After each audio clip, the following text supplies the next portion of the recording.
What you are about to watch is a 4-hour video. It's a compilation of the series Radix Reflects, which was a series I did on the Commander's Cabin channel in order to see if I had the logistics to upload daily if I wanted to, if we took out other factors like effort and originality. But so it was just a little experiment, just a little test. But since we're in July, watch my July update video if you haven't yet to understand why this is happening.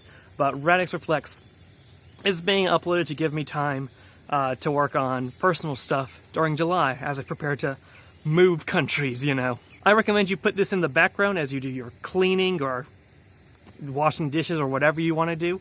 But yeah, here's 4 hours of Radix Reflects. If you get through all of them in one sitting, or even not just one sitting, if you get through all of it, let me know in the comments, because that would be insane. Well, hello there. My name is Commander Radix, and you are chilling at the Commander's Cabin. So, last weekend, I really don't like to record when I have my family over, when everyone's around, because, you know, you can hear whatever I'm saying through the walls. But, it's finally the weekday, Monday. I'm chilling here, and I thought I want to do a little experiment here today, a little experiment series, you might say. I was interested one day in seeing how many videos on YouTube there are of me in them, and it came out to around 300. So I have a playlist called Every Video Featuring Radix. This is very much taken from Digibro, that sort of idea, but it's just every video I've been in. And now that I'm talking about it, I realize that there are about 2 videos I forgot to stick in there on Scarface's channel, so I'll have to go back and add that. Hey, Radix, editing this stuff. Go do that right now. Let's see. So I put everything in the playlist, and now every time I release a video, I stick it in the playlist.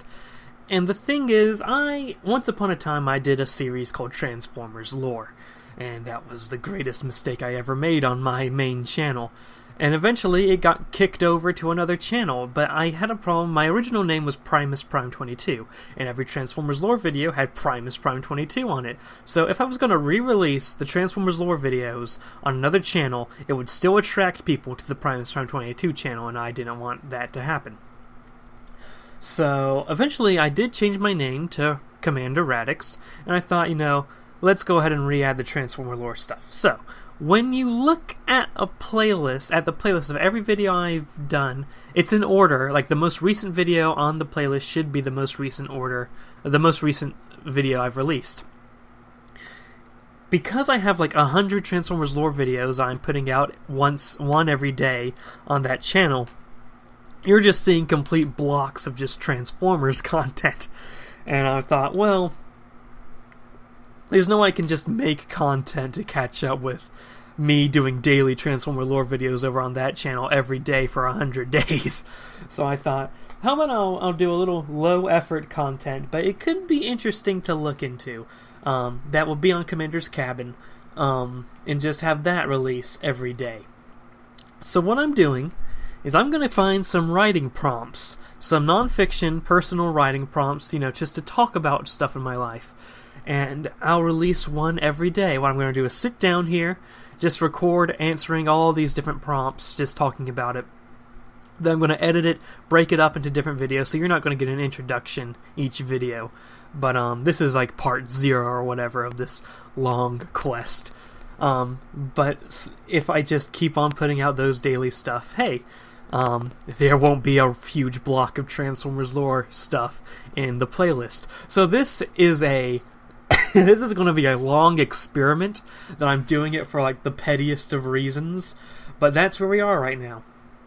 So I don't know how this is going to go. I haven't really looked at I've skimmed through prompts, but I've never actually dedicated myself to one website of prompts. I think I'm going to be jumping around everywhere. I don't know what I'm going to call the series. I think it's going to be Radix Recollects or Radix What's the verb form of reminiscence? I don't know.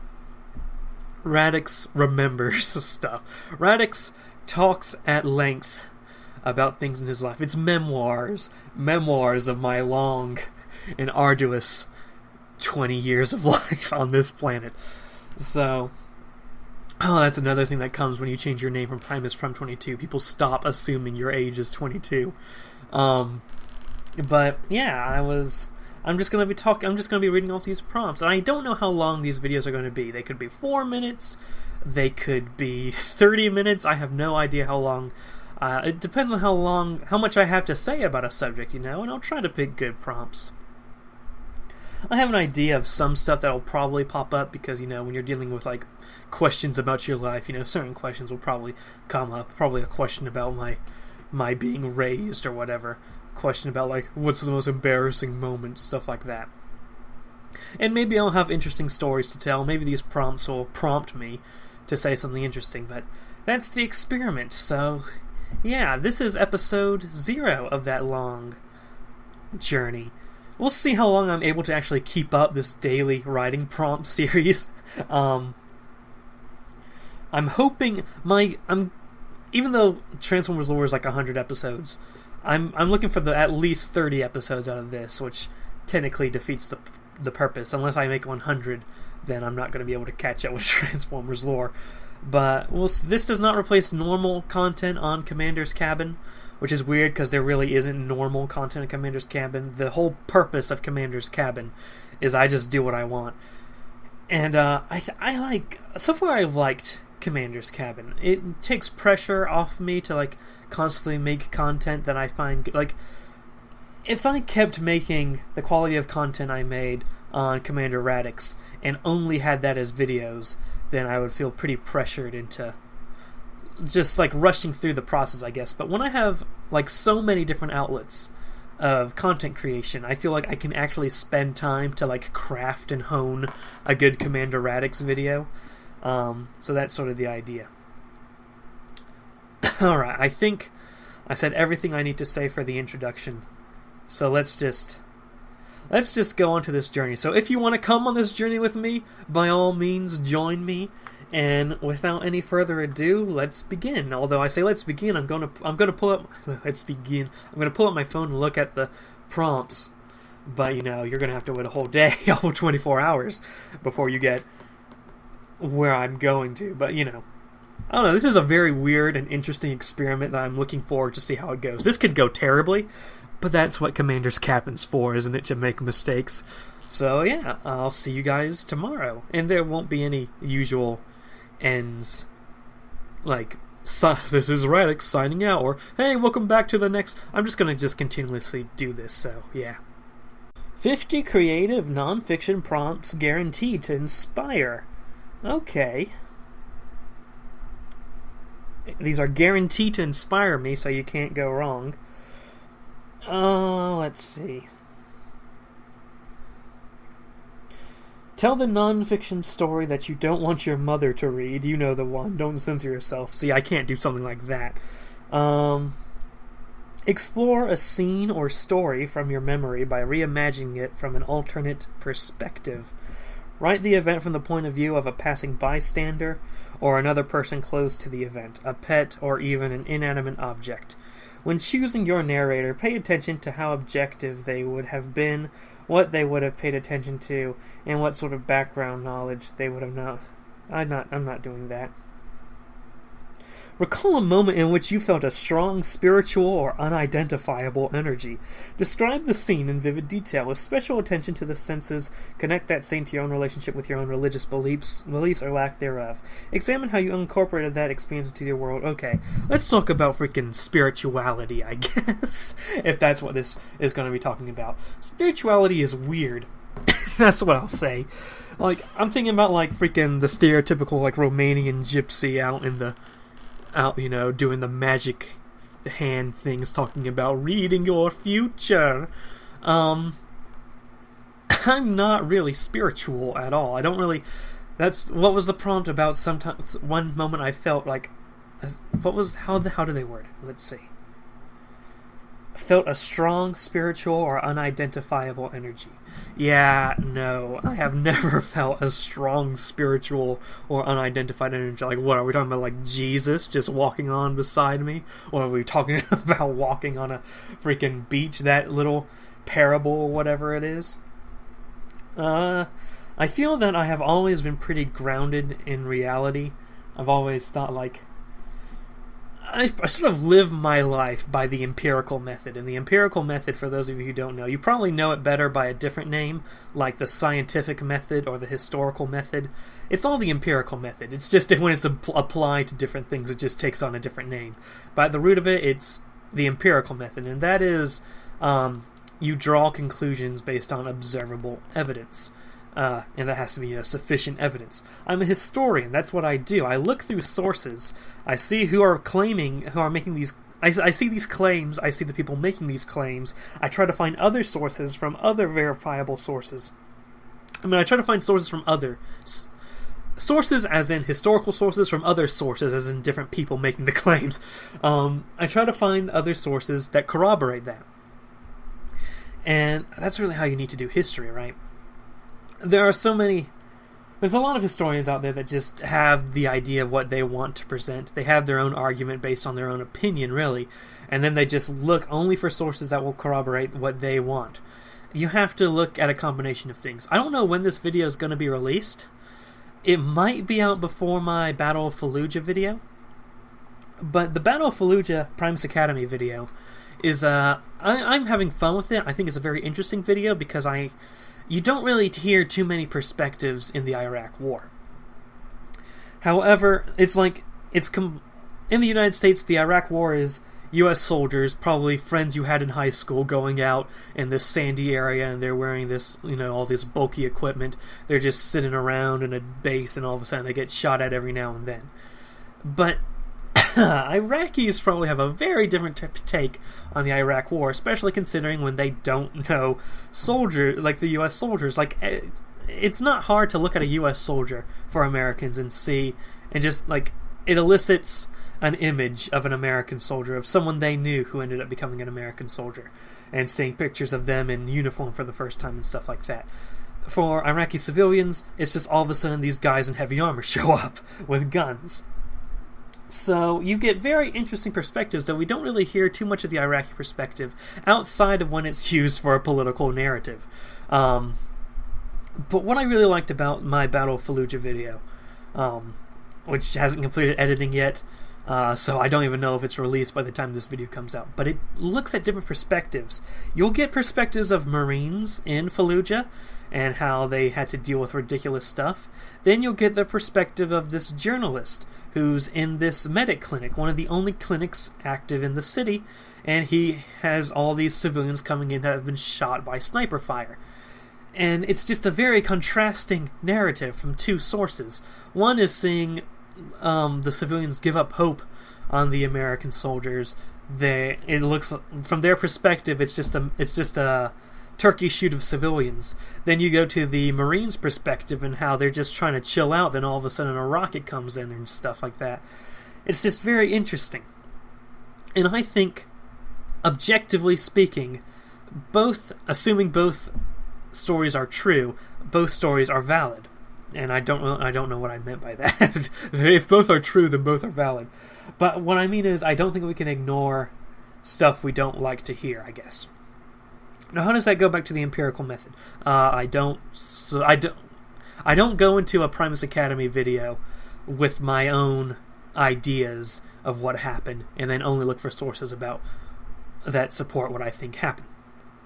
When it comes to spirituality, I think people, and religion too, I think people sort of have that, go down that route of, I see more, I guess, apologist in religion, like when people bring up a point against their religion, like a legitimate scientific point, they'll go with maybe the religious text wasn't meant to be interpreted the way you meant. Like, yes, this whole Garden of Eden bit is totally supposed to be meant to be reinterpreted as in, yeah, dinosaurs existed. Like, I don't know.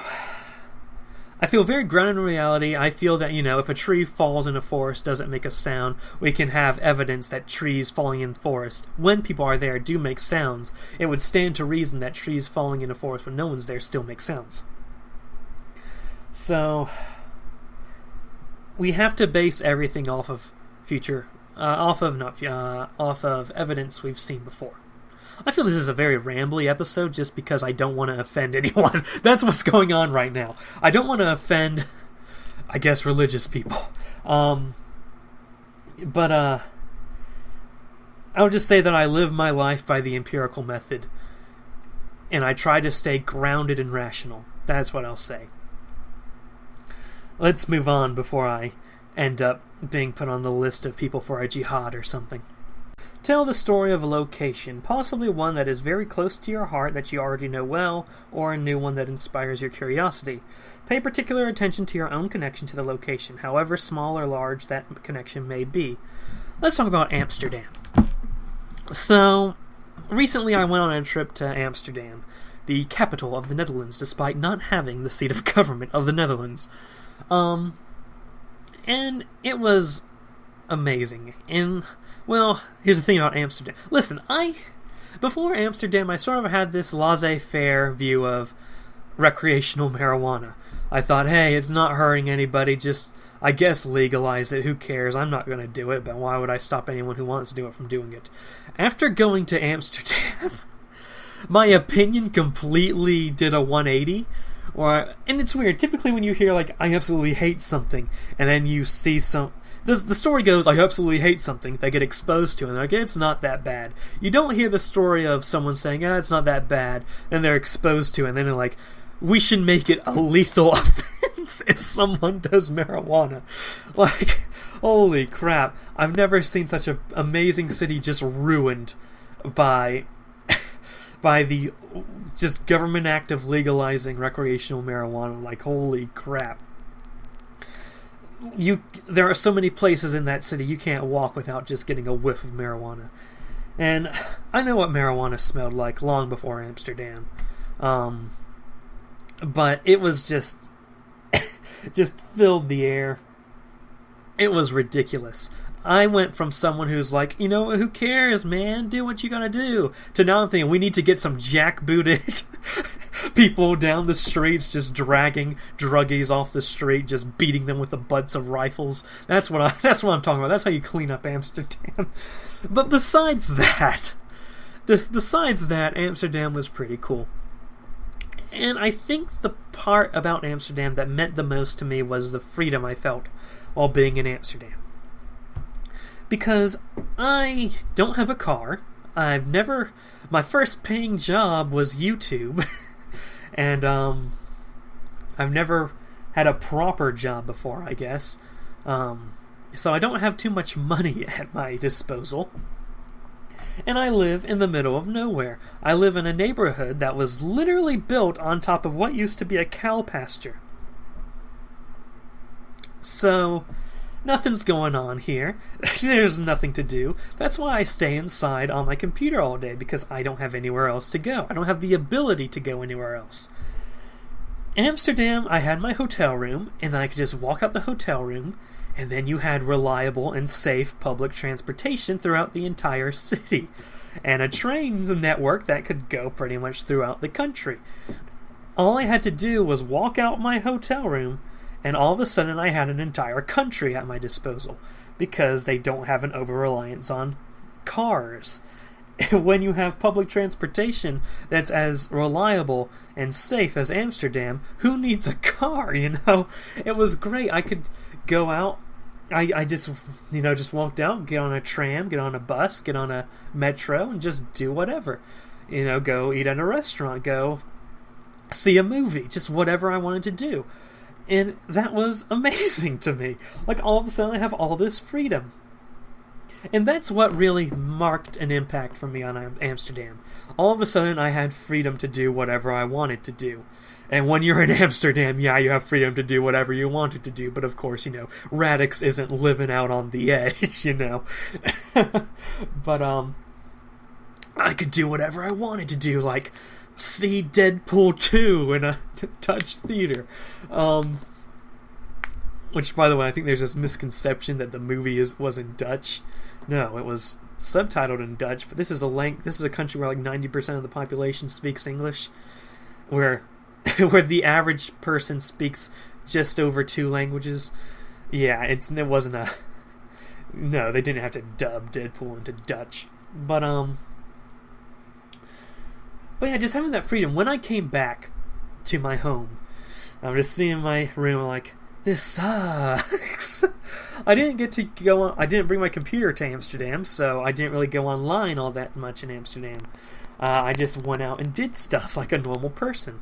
Now I see why I'm on the computer and why I'm on the internet so much. Because I can't do anything else. And that sucks. So I'm really working right now to try to get a card and get a job, I guess, in the reverse order. Because I just want that freedom, just being effectively locked up in my room like some sort of prisoner all day. Then all of a sudden, you just go into another country, just randomly end up lost in the middle of nowhere outside of Amsterdam. Just that stuff was awesome. And that's what I really took from Amsterdam. And I changed so... It's not that I changed so much, it's just I sort of reactivated my old self. And it was awesome.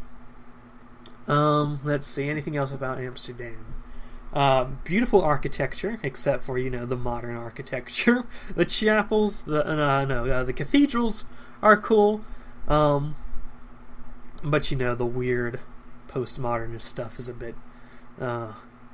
So you got those there too, huh? Loved cobblestone roads. Just... So much about it I liked, and a lot of it I didn't like. The Dutch people were probably the largest.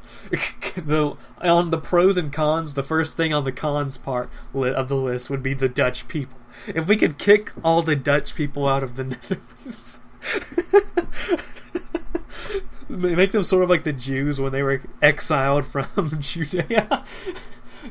So you just have Dutch people wandering the world, trying to create a Dutch homeland. If we could do that, the Netherlands would be slightly improved.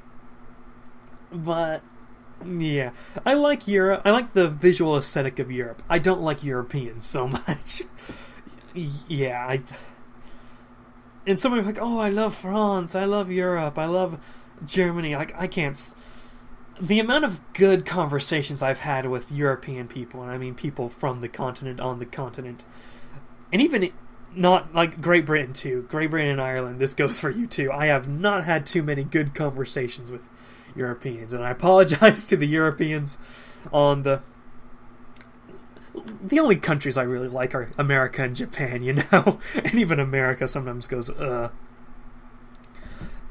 Sometimes I think I'm better okay with, China and Korea, even though I don't like China and Korea. But let's move on. This is going to a strange, these are the countries I like, these are the countries we should nuke type thing, and I think we've gone off topic of how awesome it was that I could actually be an independent person in Amsterdam. Okay, this writing prompt is sort of about conspiracy theories, and I'm just going to go off the prompt and talk about this weird time I ran into a weird conspiracy theory, and I'm like, this is retarded. And how that conspiracy theory follows me to this day. So there's this video I think called like the True History of Humanity, or something, words to that effect, by a channel called Spirit Science. And I think a lot of you have probably seen that video before. It's like an hour-long thing of this dude with a pitched voice talking about the freaking Kundalini and the Merkaba. Jesus Christ came from another dimension, and the Martians are the Illuminati and the Rothschilds, and how Jews came from our future, yet they're also from space. I think if you know what I'm talking, if you've seen that video once in your life, you know exactly what I'm talking about, because that video got pushed to my recommendations a lot. But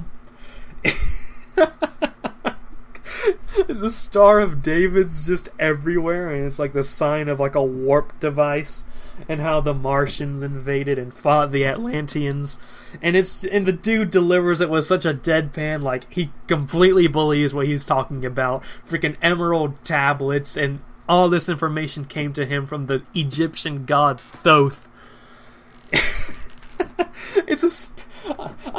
I was in high school. I was my sophomore year of high school. Second semester, first semester of sophomore year.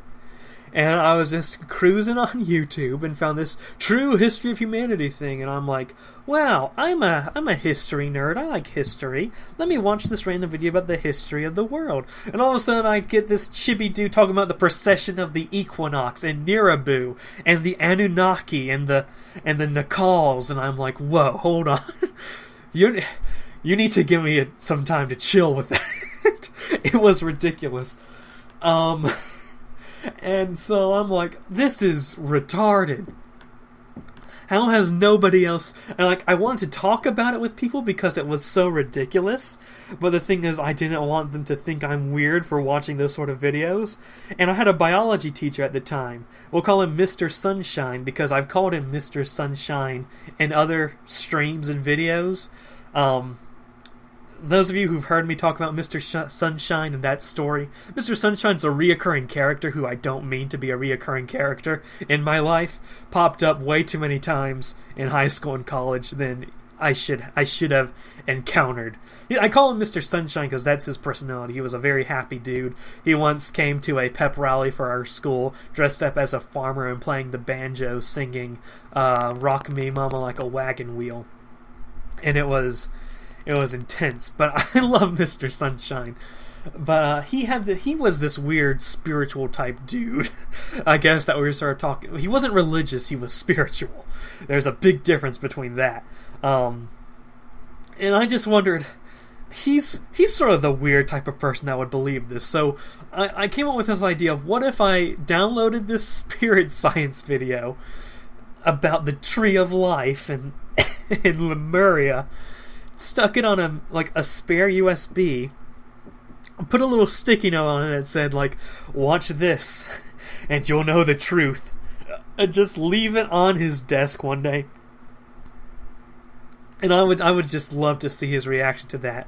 He would come in later and just talk about, guys, you don't know what, you have no idea the true history of the world. Even though he was a biology teacher, he would talk about weird stuff that wasn't biology. Most of our biology classes was just us sitting in the desk. He'll come up and start getting ready for our lesson plan. He'll write a biology topic on the board. Then he'll visibly get bored, kind of sigh, and his shoulders would droop. He'll just look over at us with his sad blue eyes and just walk over, sit on top of one of the desks that nobody was sitting at. It was just so how have your guys' day? How have you guys been today? And just the rest of the class would just be talking with him, and he would go out there talking about some weird stuff. He also introduced me to Richard Dawkins. So if you're wondering where the Richard Dawkins meme came from, there's so much I could talk about Mr. Sunshine. He'll have to be a topic at some point in this. But I never actually gave him the USB.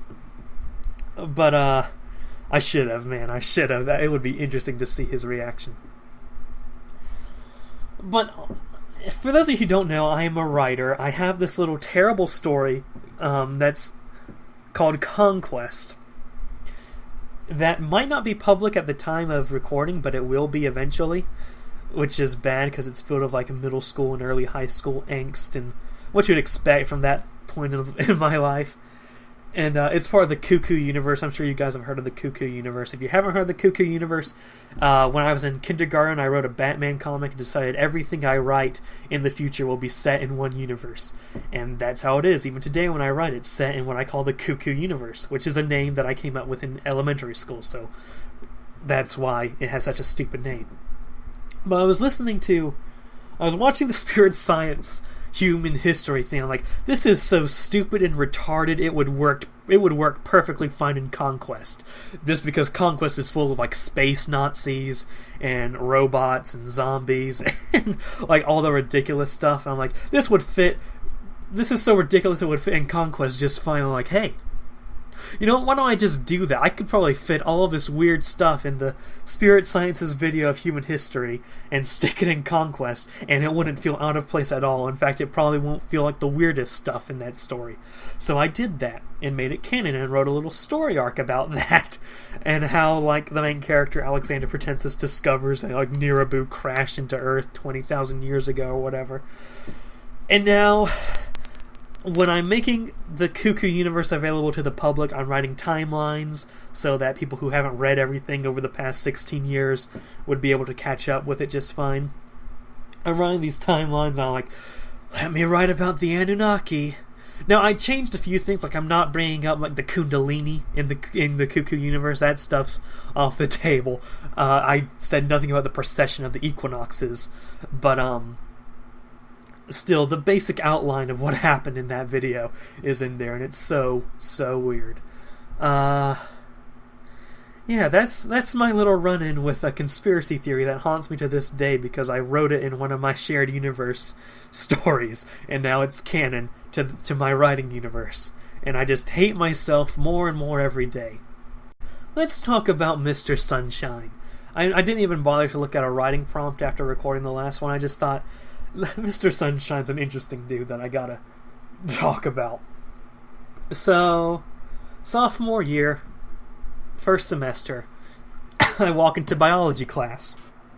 Now, I have frequent nosebleeds. I don't know why, just anytime like a season's changing, and it doesn't matter what season it is really, I get nosebleeds. And down here there's really only 2 seasons, summer and winter. Spring and fall are jokes. But so it was the first semester. Summer is pretty much slowly transitioning into fall, and I'm getting nosebleeds a lot. So I'm sitting in my biology class, waiting for the teacher to come in.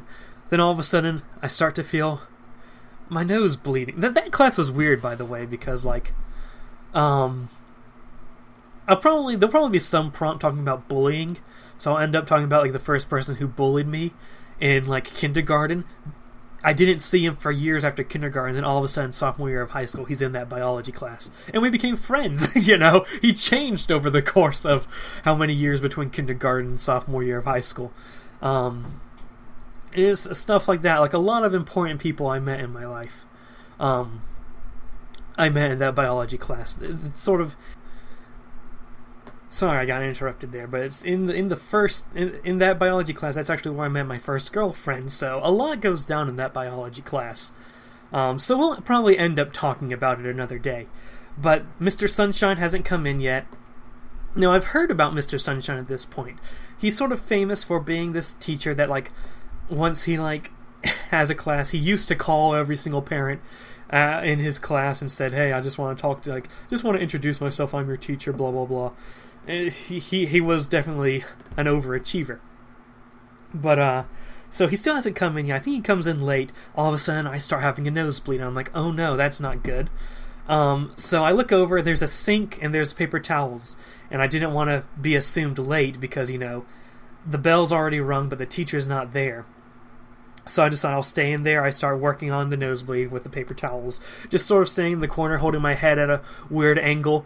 And then finally Mr. Sunshine comes in.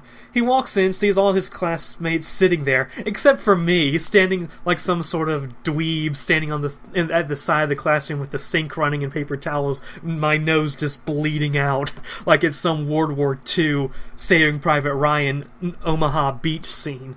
And he doesn't say it. He just walks in and says, "Hello, I'm Mr. Sunshine. I'm going to be your biology teacher." And he just passes out the syllabus and just talk. It's just talk. He briefly makes eye contact with me, then looks away, and just continues talking as if there's not a dude bleeding out. It's just amazing. And finally, like, an awkward silence comes to, you know, like after you're meeting with a new teacher. He's talking. He asks if there's any questions. Nobody has any questions, so he's just sitting there. We're like 30 minutes into the class. I'm still bleeding. He kind of looks at me and is like, "You okay?" I'm like, "Yeah." And I do my freaking thumbs up thing. I do a thumb up thing, which is lame, but I always put my thumbs up when something's good. Like, "Yeah, I'm good." As I'm holding my nose with blood everywhere, my hand looks like some sort of freaking red hand. It's ridiculous. And he's like, "Okay," and then he continues teaching. But that's how we first met. Let's see. Now, every school has the kid that doesn't make it, you know? The kid who dies of something before everyone graduates. And we had a kid who died, who had some sort of disease. I think it was cancer, probably, but I can't remember. I didn't know her. She was in our grade, but I'm not a very sociable person. I didn't really talk to people in my grade that weren't in my, like, ROTC clique, and she was considered one of the sort of popular girls, I guess. So, I didn't care at all. And, just when she died, like, it was like a day of mourning at the school. And I was like, I don't care. I'm just here to learn. So I'm just sitting in my desk at the school for biology class. The lights are off. Mr. Sunshine comes in late. And he just comes in, just looks at us, and just sort of sits on the desk. Because I mentioned this before, like, the desks are in rows. He'll just sit on, like, the desk, like, in the front row. One of the desks in the front row that nobody's sitting on just sits on top of it. Not in the chair like a normal person, just on top of it. And he'll just talk to us. And he's like, I know none of you feel like learning biology today after, so-and-so died. And I'm like, that's exactly the opposite of how I feel, but whatever. And, people are crying. And it's like, let's just talk about our best memories with Miss Dead Person. And so it's just a class of just people sitting there crying and stuff. I'm just sitting there like, whatever. I'm just opening up my Chromebook. I don't even remember if we had Chromebooks then. It was either that year or the year after. But that class ends, and everyone's leaving to go to the next class, and I'm always slow in packing up my stuff, so I'm typically the last person to get out of a classroom. So I finally pack up my stuff, and I'm about to go, and then Mr. Sunshine stops me, and he's like, Radix. I'm like, how do you know my YouTube name in a few years? No, but he's like, Radix. And I'm like, yeah. He's like, I know this is pretty hard for all of us, and I just want to thank you for you're staying strong through all of this, and you're sort of serving as this sort of pillar for us to look to. Just sort of good to know that there are people who can stay strong, and you're helping us stay strong. And he just sort of hugs me. I'm like, I remember myself. I'm like, yes, sir. I'm just trying my best. Like, yes, it's so hard for me to not be crying over someone I never met, as far as I know. And he's hugging me, I'm like, what am I doing? What life choices have I made that have brought me to this point right now? Whatever, thank you, Mr. Sunshine. Another thing with that biology class with Mr. Sunshine, he had us do a project where we were supposed to make a model of a cell, mitochondria are the powerhouse and stuff like that. So, as you do when you're a lazy high school student, my mom ended up making the cell, and she put a lot of work into it, and I tried to help. I provided, this is what it's supposed to look like, I guess. And so we spent all day working on it, turned it in, and then got a B on it or something. And so we got progress reports back then. The teacher would print out all our grades, give it to us, we would show our parents, the parents would sign it for extra credit. So I show her that I got a B, and she's like, what do you mean you got a B? And by, what do you mean you got a B? She means, what do you mean I got a B? And my mom was a valedictorian in her class, and so she doesn't take B's kindly, So she told me I needed to talk to Mr. Sunshine. I'm like, I'm not going to talk to Mr. Sunshine over a B. So she emails Mr. Sunshine. I'm like, oh, okay. So one day I walk in, and I didn't know she emailed him. I walk into biology class, and like Mr. Sunshine comes in, and he gives us a worksheet to do, and like everyone's doing their worksheet, and he's like, Mr. Radix, can you see me outside the classroom, please? I'm like, oh, okay. Are you going to make me do some sort of errand or something or whatever? So I walk out there and he's like, I just had them do a worksheet so they can be focused while I talk to you. I'm like, oh God, what did I do? And he was like, so how do you feel about your project? And I'm like, I feel fine. He's like, well, I got an email from your mother. I'm like, oh God, no. That's the last thing. People think that normal people, I think it's like when your parents say, so I got an email from your teacher, that's like a terrible thing. No, in this household, if your teacher comes out, looks ashamed and says, so I got an email from your mother, it's an entirely different thing. And he's like, and after I spent some time re-looking through that project, I think there's some merit to it, so I think I'm going to give you an A. And I'm like, well, okay, thank you, sir. And he's like, a good man. And then he sends me off into the classroom. And I'm like, oh, God. Oh, Mr. Sunshine. And yeah, I told the story already how one day there was a pep rally for our sports ball team was going to fight another sports ball team. And I don't pay attention during that stuff. And Mr. Sunshine comes in with a banjo dressed up as some sort of farmer with a full-on hat and everything and overalls and just starts singing Wagon Wheel. So that was amazing. But eventually, about the time it was about junior year, the next year, he gets promoted, despite the fact that he never taught us anything. He gets promoted because of his work, as in, like, he really tries to relate with the students. He talks with parents, stuff like that. He never taught us anything. That's not important when you're a teacher. But he got promoted to being a an administrator level at another high school.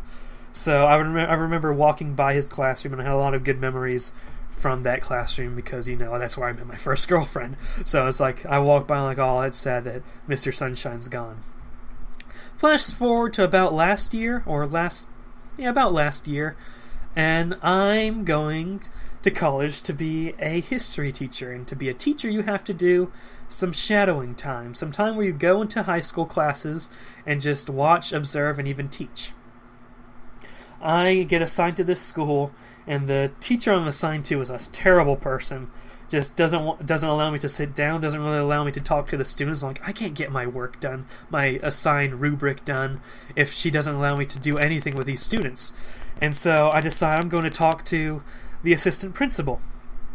And the assistant principal's like, blah, blah, blah, here's what you need to do. And I'll assign you one of our other assistant administrators here, and he'll help you out. I'm like, okay. And then in comes Mr. Sunshine. And he's like, Radix. I'm like, Mr. Sunshine, thank God. You are my ray of hope in this desolate location. And he decided to do something that was technically counterproductive, but at least he got me out of that one classroom. He decided I'll have time shadowing every single history teacher in the entire high school, and I'll get to know all of them personally. So each day I come in, I go to his office, he personally escorts me to each history teacher. I'm like, thanks, Mr. Sunshine. This doesn't work with like things where I have to like monitor the progression of one student or something, but whatever. And it was just awesome. So, Mr. Sunshine didn't teach me anything, but still ends up being one of the best teachers I've ever had. Well, looks like we're back to Radix Reflects, and you might be saying, Radix, this was supposed to be a daily series, but the last few days we haven't gotten the daily episodes of the daily series. And I say, calm down, man. I'm just trying to live my life. I decided to cancel, I pre-recorded like the first 7 episodes, but I decided to not release was it 6 and 7 or whatever? Well, I don't remember what the last episode we left off on, but the last 2 episodes I scrapped. And today we're just trying to get back at it. I'm in the middle of editing the Fallout New Vegas Dreadcore video, and I really need to do that. I really need to record some scenes for that with my camera. Yeah, there's gonna be some camera footage in there. God knows why. Then I really need to do Fallujah because I want to get that out. Those 2 videos I want to get out as soon as possible, but like everything in the world has been stopping me. And I'm like, come on, man, just let me. And it doesn't help that I had to get lines from people who took a bit to bring in the lines, but it'll all work out. So, I'm not going to do the writing prompts this session. I have a little article up here titled 20 Basic New YouTuber Tag Questions You Must Answer. And it says must, so I absolutely have to do it. There's no way out of this for me. So I'm going to answer these YouTuber questions. Let's see. In the intro paragraph it says, the new YouTuber tag is the perfect first video of your channel. It is basically a get to know me tag. Remember, no one cares. Remember, no one cares. Alright. Well, question number 1. What is your name and the name of your channel? My name's Commander Radix. The name of the channel's Commander Radix. Also, there's Commander's Cabin. Also, there's Primus Academy. Also, there's Transformers lore if you want to bring that up. And also there's lazy koalas. I'm kind of spread out across 5 channels, but it all works out.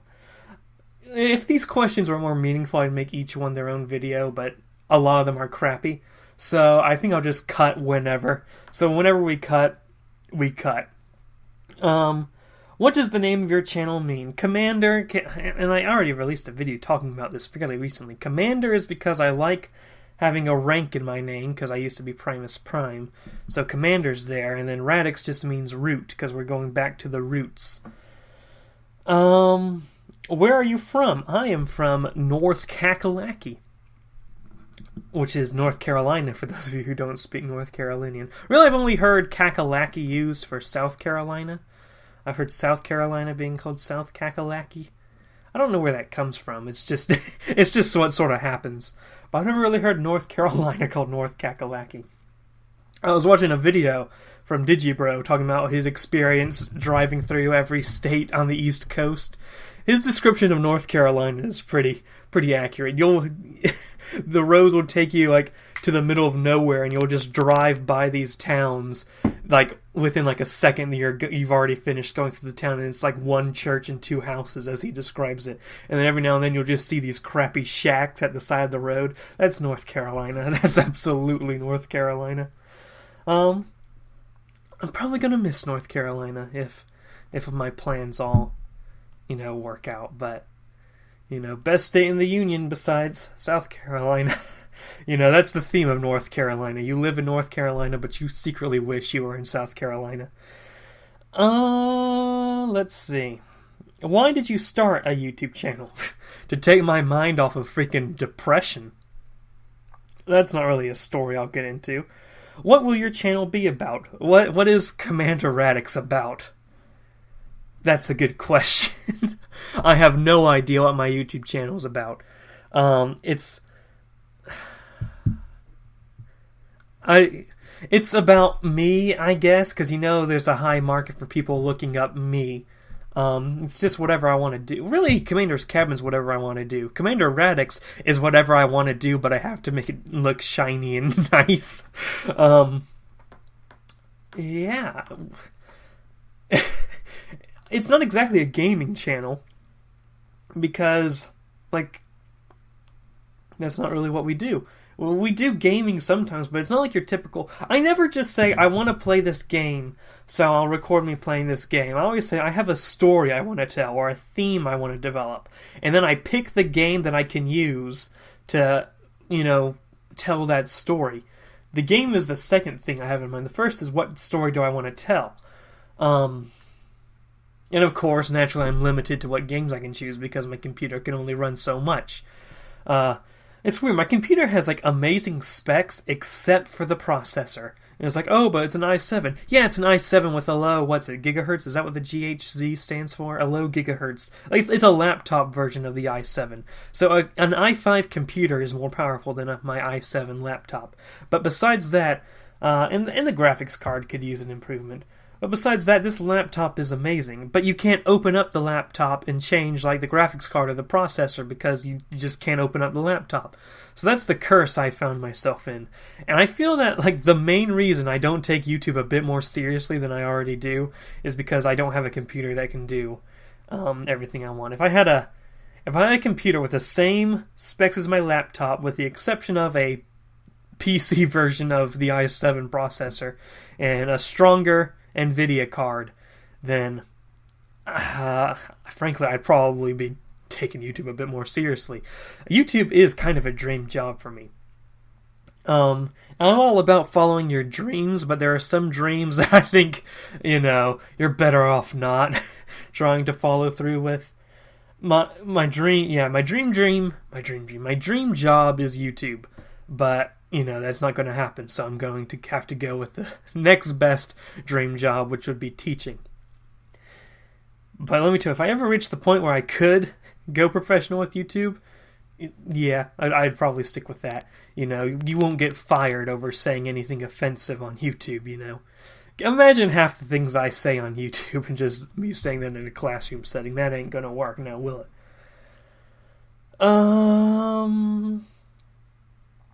Who is your target audience? This is actually interesting because I think I finally have my target audience, because I was looking through the demographics lately, and I always said I kind of wanted people like me to be the target audience, not kids.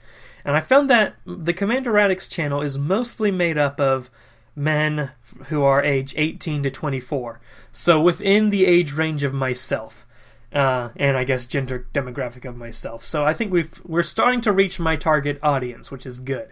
There is the problem where according to the analytics, I have a 100% male audience. Like, not even 99.9, just straight up 100. That's it. And I've never had such a solid demographic in my channel throughout the history. Like, before it was like, I think at the lowest 75% male. But now we've gone full 100%, so that's something. So I guess we have our target audience. It's hard to tell that I have a target audience because most of you guys are pretty quiet, and I don't see my channel growing. I see net losses every day. It's just that I'm sure people are subscribing. It's just that more people are unsubscribing. I look forward to the day we finally shave off all the stragglers who haven't unsubscribed yet, who haven't gotten people still haven't got the notice that Transformers lore is over. Like, holy crap. The question says top 3 favorite YouTube. I'm pretty sure they mean top 3 favorite YouTubers, but whatever. And that changes quite often. I'm sure there's a Q&A video somewhere where I say my top YouTubers are like Lost Paws and the Anime Man. And that's not really it now. And it keeps shifting. Like General Sam, I used to be really big into General Sam, but I'm starting to drift away. I think I've learned everything I can from him. But I'll still list him as part of my top 3. I just don't know what... I think General Sam will still... Well, I myself am number 1. Let's remember that. But excluding myself, excluding my friends, number 1 is probably General Sam. I just like his callousness and his love of offensive humor. But Digibro, I've also been watching a lot of Digibro lately, and I'm not even really sure if I like Digibro. I just watch him a lot. Digibro's an interesting character. He's entertaining, that's how I'll phrase it. But I guess there's Digibro. I don't really watch any of his anime videos, though, which is interesting, since, that's his thing. But let's see, General Sam, Digibro, and who's number 3? Who have I been watching lately? Let me check my subscriptions. I found this dude who's pretty good. Oh, YouTube's doing their 500 internal server error. A team of highly trained monkeys has been dispatched to deal with this situation. Why do websites do that? Why do they think, oh, we have an error, let's just put some cute little message saying, oh, we're sending monkeys to do something. And I'm like... do you think you're being cute? Do you think this is helping us? I don't care for your little jokes right now when I can't see my subscription feed. You're a website. You're one of the largest websites on the entire internet. How can you not? Why do you run like... I don't know what's going on at YouTube half the time. I say half the time, I mean all the time. I have no idea what's going on over there. Oh, I just got real angry just then. That was 100% rage. But now, it's just humiliating. It's like they punched you in the face because you didn't get the website you wanted to go to, but then they're like, haha, monkey sounds. Well, there's this really small YouTuber I found who actually puts a lot of effort into his videos, and it's kind of sad. But he actually gets high views, though, so I'm sure he'll grow soon. But he has like 20... Last I checked, he had like 20-something subscribers. His name is Gruffman, but he puts a lot of effort into his stuff. I guess consider that a shout-out. He definitely puts more effort into his videos than I do. I never feel that my editing is good enough, I've been spending this whole time on this Fallout New Vegas video, and every time I re-look, I'm like, this is the most editing I've ever done in a video. I still don't think it's enough. So, maybe one day... It's practice makes perfect, I guess. I just gotta keep going at it, gotta keep persevering. Then maybe one day I'll be a god. But also I don't have the processing speed, as I brought up before to actually go all out with my editing software. I have to edit it at such a low resolution. It takes about 4 hours to render a 5-minute video. It's just a mess. So again, if I had a good processor, this would be all... I would be, as Digibro calls it, a human content machine. But yeah. Okay, YouTube, if I refresh you, I haven't listed number 3 yet. Nope, you're still with the monkey crap. Alright, let me check the app. I hate this. I hate everything about this. YouTube. Subscriptions. An error occurred. Okay, I guess YouTube's just going to be down right now. Don't know why that is. I wonder if it's trending on Twitter. Hashtag YouTube down. Well, no, but Space Force is trending. Did Donald Trump finally create a Space Force? Or did he just reference creating the potential of creating a Space Force again for the 3rd time? President Trump announces he is directing the Department of Defense and Pentagon to immediately begin the process necessary to establish the Space Force as the...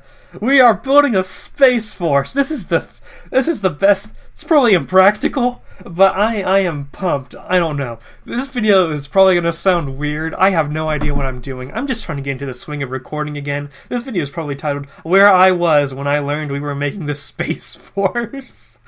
Okay. I'll just end it here.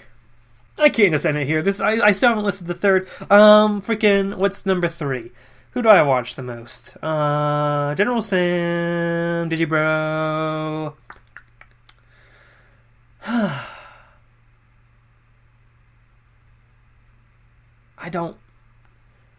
watch so much YouTube. Yeah, I can't list the 3rd person I watch the most.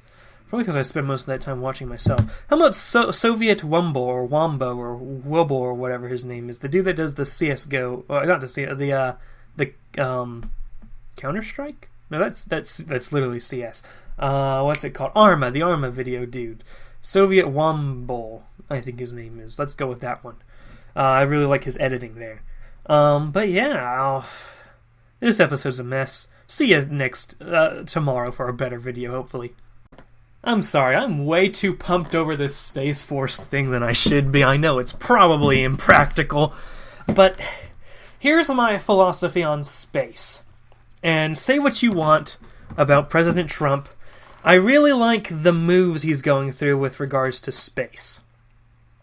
Maybe he's not going through the moves exactly the way I would do it, but let's talk about my philosophy of space and why I think it's a missed opportunity, and it's something we really need to be working on we should have been working on space a long time ago, and should be working on space now. Any technology we can get to have practical space flight capabilities, anything we can get to colonize stuff. And you might sound like, oh, that's just sci-fi stuff, Radix. No, it's science stuff. Science is almost like magic, because you can do a lot of stuff with science. And I don't believe we've plateaued with how much science technology we've researched and obtained.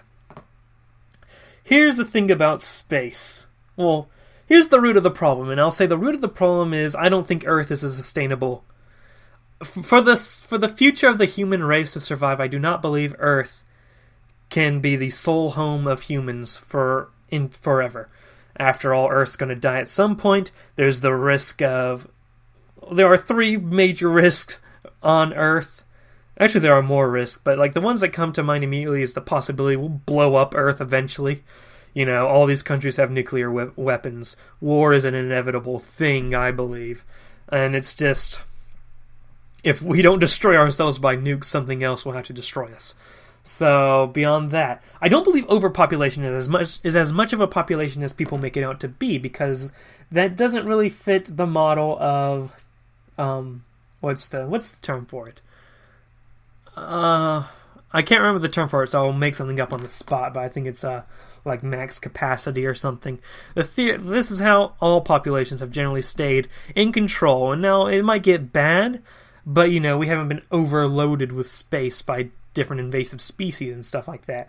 A population can only support itself at a certain size, and at that point it starts to plateau. When the population can no longer support itself, they won't continue growing at an exponential rate forever. That's why I don't think definitely I think there'll be a resource scarcity. That will definitely happen. And that goes into the next point, global warming and climate change. Regardless of the politicization of global warming and climate change, there is obviously a natural change going on. How do I word this?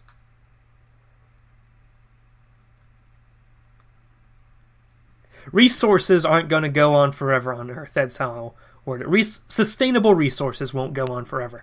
And we really need to do something about that. And I think a lot of people say the answer is recycling. The answer is going green. No, you idiots. That's not going to... That might postpone the end by a few weeks, whenever that happens. But the point is, Earth is doomed. I don't think a planet can sustain life forever. And I'm not trying to be like this doom bringer saying we're all going to die, like we should march in the streets with signs saying the world will end. I don't think we'll see it in our lifetime. I don't think we'll see it in the next lifetime. Although, judging how water is becoming more and more scarce, I wouldn't be surprised if 3 generations from now, maybe, that we start to see real big problems. But the answer is colonization, space, and getting... Oh, the other threat is Earth's going to be destroyed by the sun eventually. And I think there's a possibility for humanity to outlive the Earth. Just by moving to other planets and colonizing other planets. And just keep on moving out of the solar system out into space. Space is something we really need to... Space and colonization. And that's what we really need to look into. Now, at first I believed in aliens, but the Fermi paradox has got me very... I don't know. And let's be clear here. I don't believe we've made contact with aliens. I'll say that. I don't believe we've done that already. Like, Area 51, stuff like that. I don't believe those conspiracies. I don't, when people show footage of, a random thing in the sky, I don't believe that stuff. But I do believe that if life existed on Earth, nothing's stopping life from popping up on other planets, even if it's just as rare, if it's the most rare thing of all time. Of course, we haven't made contact with any civilization yet. Of course, we're also just a very new society. Our calendar year is only in the 2000s, and we've been around for about 2 million years, I believe. But that's still young in the cosmic sense of things. But the Fermi paradox, that societies don't... Actually, come to think of it, I don't remember what exactly the Fermi paradox is off the top of my head. I believe it's something involving that civilizations don't become space capable because they'll nuclear annihilate themselves before they get to the chance to go into space or something like that. I'm sure someone in the comments will correct me. But the point is, I'm very concerned with the fact that we haven't made contact yet, even though it's still young. It's like being a Native American in the year 2000 BC and saying, if there are other people out there on Earth, we should have made contact with them by now. It's still early in the timeline.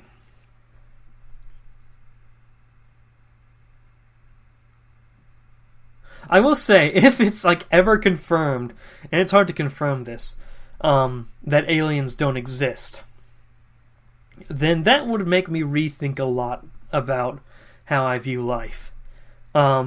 Because I believe in the possibility of aliens. I'm not even necessarily saying I believe intelligent life is out there. Just some form of life.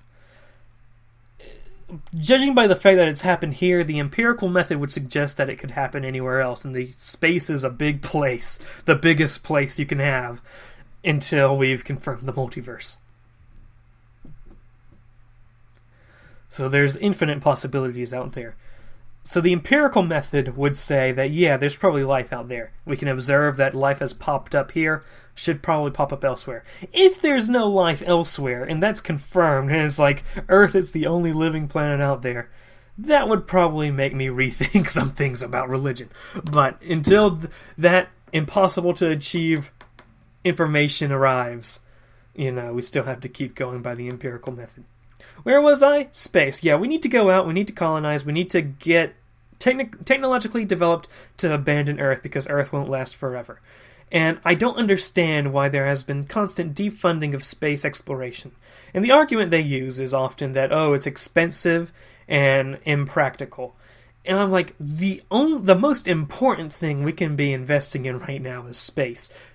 Because that's how we escape the doomed scenario. Because if we don't go into space, then the longest we can last is until Earth blows up. Until the sun gets too close and everything melts. And everyone dies. And the environment gets all out of whack. If we can escape Earth and we get advanced technology to fully use space to our advantage, then our lifespan is significantly increased to last, and I don't mean ours as individual, I mean ours as a species. The lifespan of the human race will go on until the death of the universe, the death of the last dying star. That's the longest possibility. Of course, things can happen between now and then. And I am always for, persisting life, making sure you survive as long as possible. And that goes for the human race. And, the best things out there have been made by the human race. Also, the worst things, seeing as that's the only intelligent species we've encountered. But, whatever. We did, the Neanderthals aren't doing anything these days. But yeah, Space Force. Even there are space, commands, facilities in the U.S. military already. But if this Space Force goes in the direction of proper militarized space, which, by the way, I'm pretty sure goes against some UN laws about we can't militarize space. But if this goes to a proper space military, I think that would be pretty cool. If possibly impractical. But, you never know. I'm very interested to seeing how this plays out, let's say it like that. Japanese YouTube sucks. That's how we're going to start off this new round of Radix Reflects episodes. You don't think it would be so hard to just have such simple videos as these come out every day, but it's a lot harder than I thought it was going to be. So hence we had that weird hiatus. But we're back on track, hopefully. And our first topic of this session is going to be about how Japanese YouTube sucks, the Japanese side of the internet. Now, I speak two languages, English and Japanese. There's also Esperanto, but does that really count if you think about it? But I only really talk about the English side of YouTube. Your JonTrons and your H3H3s and your PewDiePies and all this stuff like that. You never really hear me talk about the Japanese side of YouTube, unless, I'll post music over in, the music channel in Ultrox's section of the Discord server. Link in the description, by the way. I don't talk about the Japanese side of YouTube much because it sucks. So let's talk about that. There's a few types of videos, on the English-speaking YouTube side of the sphere. There's all sorts of videos. There's tech videos, there's vloggers, there's cover artists, I guess. You don't really see them on the scale you do on the Japanese side of YouTube, but we'll get to that later. Let's players, people who heavily edit their videos, commentary community, political channels, whatever. There's so much variety. Tutorials, there's so much variety on the English-speaking side of YouTube. You think of something, odds are there's probably a video in that sort of genre. Japanese YouTube doesn't have as much variation. First of all, almost every let's break it down by section. Politics. Political videos don't really exist in the way that political videos exist on the English side of YouTube. On the English side of YouTube, you have commentators being political commentators, on the YouTube level. Japanese side of YouTube, you have two sorts of political videos. You have channels, TV channels, that are devoted to politics, that have a YouTube channel where they upload segments from their shows, like Sakura Soul, the Sakura Soul channel. Or you have people if you don't want to go to the corporate level and you want to be an individual to do politics videos, most of the time what they do, and this is most of the videos on Japanese YouTube, is just a still image with text that's just scrolling, as if they graduated from the George Lucas School of Star Wars cinematography, but only watched the first minute of Star Wars and said, you know what, we watched the first minute of Star Wars and it's nothing but scrolling text. If we can make a major movie with just scrolling text, then hey, let's give that a shot. It's just scrolling text on a still image. Now, sometimes they'll amp up the production quality by having a text-to-speech robot voice read out the text. So it's just bad. Now, sometimes you'll get someone actually reading the text, like a human being reading the text that's scrolling on the screen, but that's most of the politics videos. And even outside of politics, most of the time if you look up any subject on YouTube, the first couple results are going to be scrolling text videos that just suck. Back to TV, like Sakura Soul Channel. TV channels have a lot of channels on YouTube, and they produce a lot of content. And on the not just American, English sphere of YouTube, you have people complaining about American and English-speaking channels, television channels, becoming more popular on the platform. Japanese YouTube, they're already overrun with TV stuff. You go to the trending page of Japanese YouTube. What's going to be on the trending page is idols, like idol culture is big in Japan, like music. There's going to be music. There's going to be random scenes from some drama. There's going to be some random anime scenes. And then, like, maybe a Bonbon TV. Because there's a small handful of channels that actually make content. But we'll talk about why they suck, too. Let me just check what's on the trending page right now. A clip from a drama. Hajime. We'll talk about Hajime eating 1 kilogram of French fries. That should give you an idea of what sort of content normal content creators are making on YouTube. An anime scene, a video from the English side of YouTube, a food channel, a restaurant advertisement, Netflix Japan, the World Cup, a news segment on fish, Bonbon TV, that's another content creator that we'll get to talking about. An overseas popular contest show, which is, what's this? It's like an audition for something like American Idol or something like that. It's an American or an English-speaking show.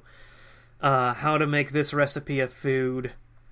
It's just, yeah, World Cup, music, an anime scene, Hikakin. We'll get to Hikakin. Kizuna is there. Kizuna is a little interesting. We'll get to that. But it's just crap.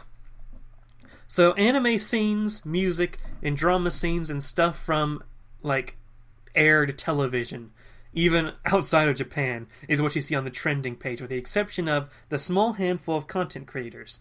Now, these content creators, these are Bonbon TV, Hikakin. Hikakin's like the PewDiePie of Japanese YouTube that everyone looks up to. There's Hajime, I believe Skypiece is one.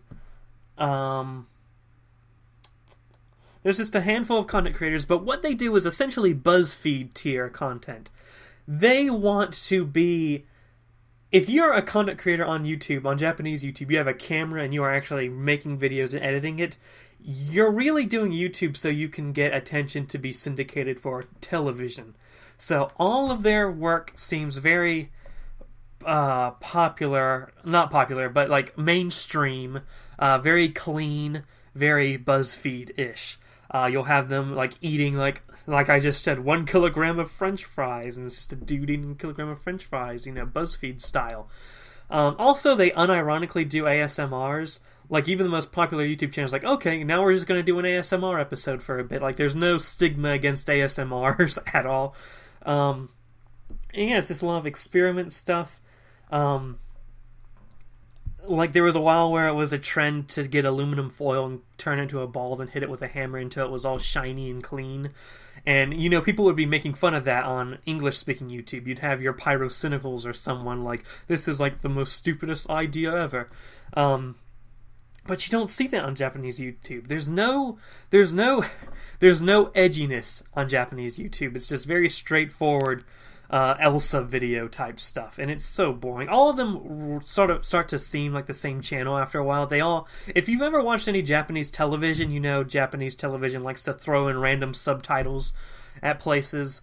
The way they zoom is they take the main video, and whenever something important's happening or something interesting happens, it zooms in slightly. While in the English-speaking YouTube, when there's a zoom, it zooms up on like a person's face or zooms on something weird for humor purposes. But that's not what zooms are used for in Japanese side of YouTube. So they all start to run together as the same YouTube channel eventually. There's Yukirinu, there's I can't even name as many channels because they all seem to be the same exact thing. In fact, they're all owned by the same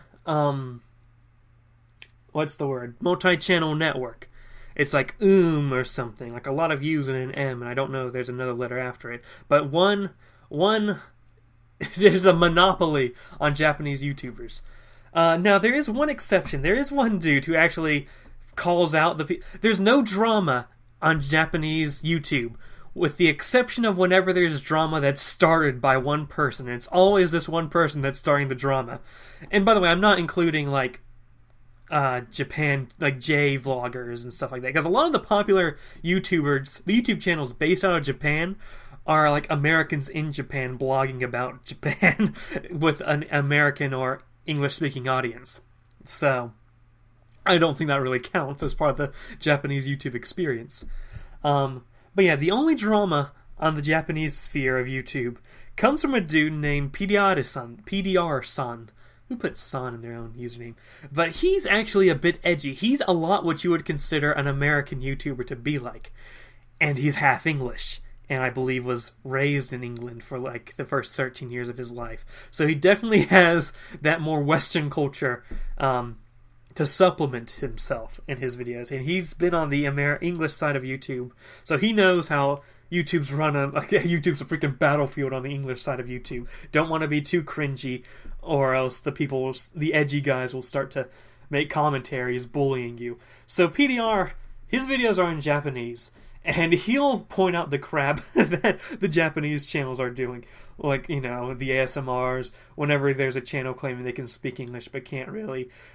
His major nemesis is freaking Hikakin, which is basically the PewDiePie of YouTube, but think PewDiePie of like 2014, PewDiePie before he got good. Only Hikakin's a lot more obnoxious. Hikakin does this freaking beatbox voice he sometimes does at the end. And most of his videos consist of him screaming with the camera being at a weird angle. Oh, and by the way, 2014 PewDiePie, you sort of associate it with gaming. Hikakin doesn't really do games. I think he has a game channel, but gaming isn't his main thing. Gaming never really saw the massive popularity, like, surge on the Japanese side of YouTube as it did on the American side of YouTube. And I think most of the reason gaming videos became really popular on American YouTube was because of a video game theory did, actually, where he talked about the YouTube algorithm. See, the Japanese channels don't have their own game theory channel. They don't have these analytical people to, like, look and I've never heard anyone on Japanese YouTube, like, complain about demonetization and stuff like that. But they don't know the algorithm for YouTube. The American and English side of YouTube does, and thanks to, back the 2014 algorithm, thanks to game theory. And everyone realized that you could do game videos, reach the watch time length, and also get them out daily. And that's why you saw this huge surge of gaming content on America YouTube, or non-Japan YouTube. Japan YouTube never had that realization, so they never really had that surge. Gaming is on there, but it's not really... It didn't go through a huge surge and then a metamorphosis that you saw on American YouTube. But Hikakin, yada yada yada. Yeah, Hikakin's annoying. Just him screaming with weird camera angles. But PDR-san tends to point out all the crap that goes on in the community. And he usually gets a lot of dislikes for it because you have all the Japanese fans like, how dare this Hafu kid just start insulting my Lord and Savior Hikakin or whatever. However, what usually happens is someone like Hikakin, I'm not sure this happened with Hikakin, but this happened with one channel he did with a group of people who are teaching English, but they didn't know English, so they were just teaching stupid stuff like, I'll ask the Google was one of the phrases they taught. I'll ask the Google, as opposed to I'll search for it on Google, or I'll do a Google search. I'll ask the Google. They apologize. So PDR tends to, I think he improves the community. It's just people don't like him. He improves the quality of videos on the site. It's just everyone's like, oh, it's that annoying half-English kid just criticizing us on our side of the internet. Let's see. There's very little innovation on Japanese YouTube. The one exception is the new phenomenon called a virtual YouTuber, where basically it's almost always a girl, does full body tracking with an anime 3D avatar, and they sort of roleplay that anime avatar type character. And they just say they're a virtual YouTuber. They roleplay as an AI program that's come to life. Kizunai is the most prolific example of this, and I believe she might have been the first example of this, at least in the modern wave of virtual YouTubers. And then a lot of copycats spawned off of her. That was such an innovative idea that it got popular on American YouTube, particularly around the people who watched anime. So that really skyrocketed. That's like the first major innovation you see on Japanese YouTube. Now, the main channels I watch on Japanese YouTube are people like Kizunai. I watch this dude called Segorita Sansei, Segorilla. I don't know how he calls himself in English. The third. He sits down and he sort of does commentary videos like you'd see like a pyrocynical style video. Although he talks about subjects, he doesn't really react to videos.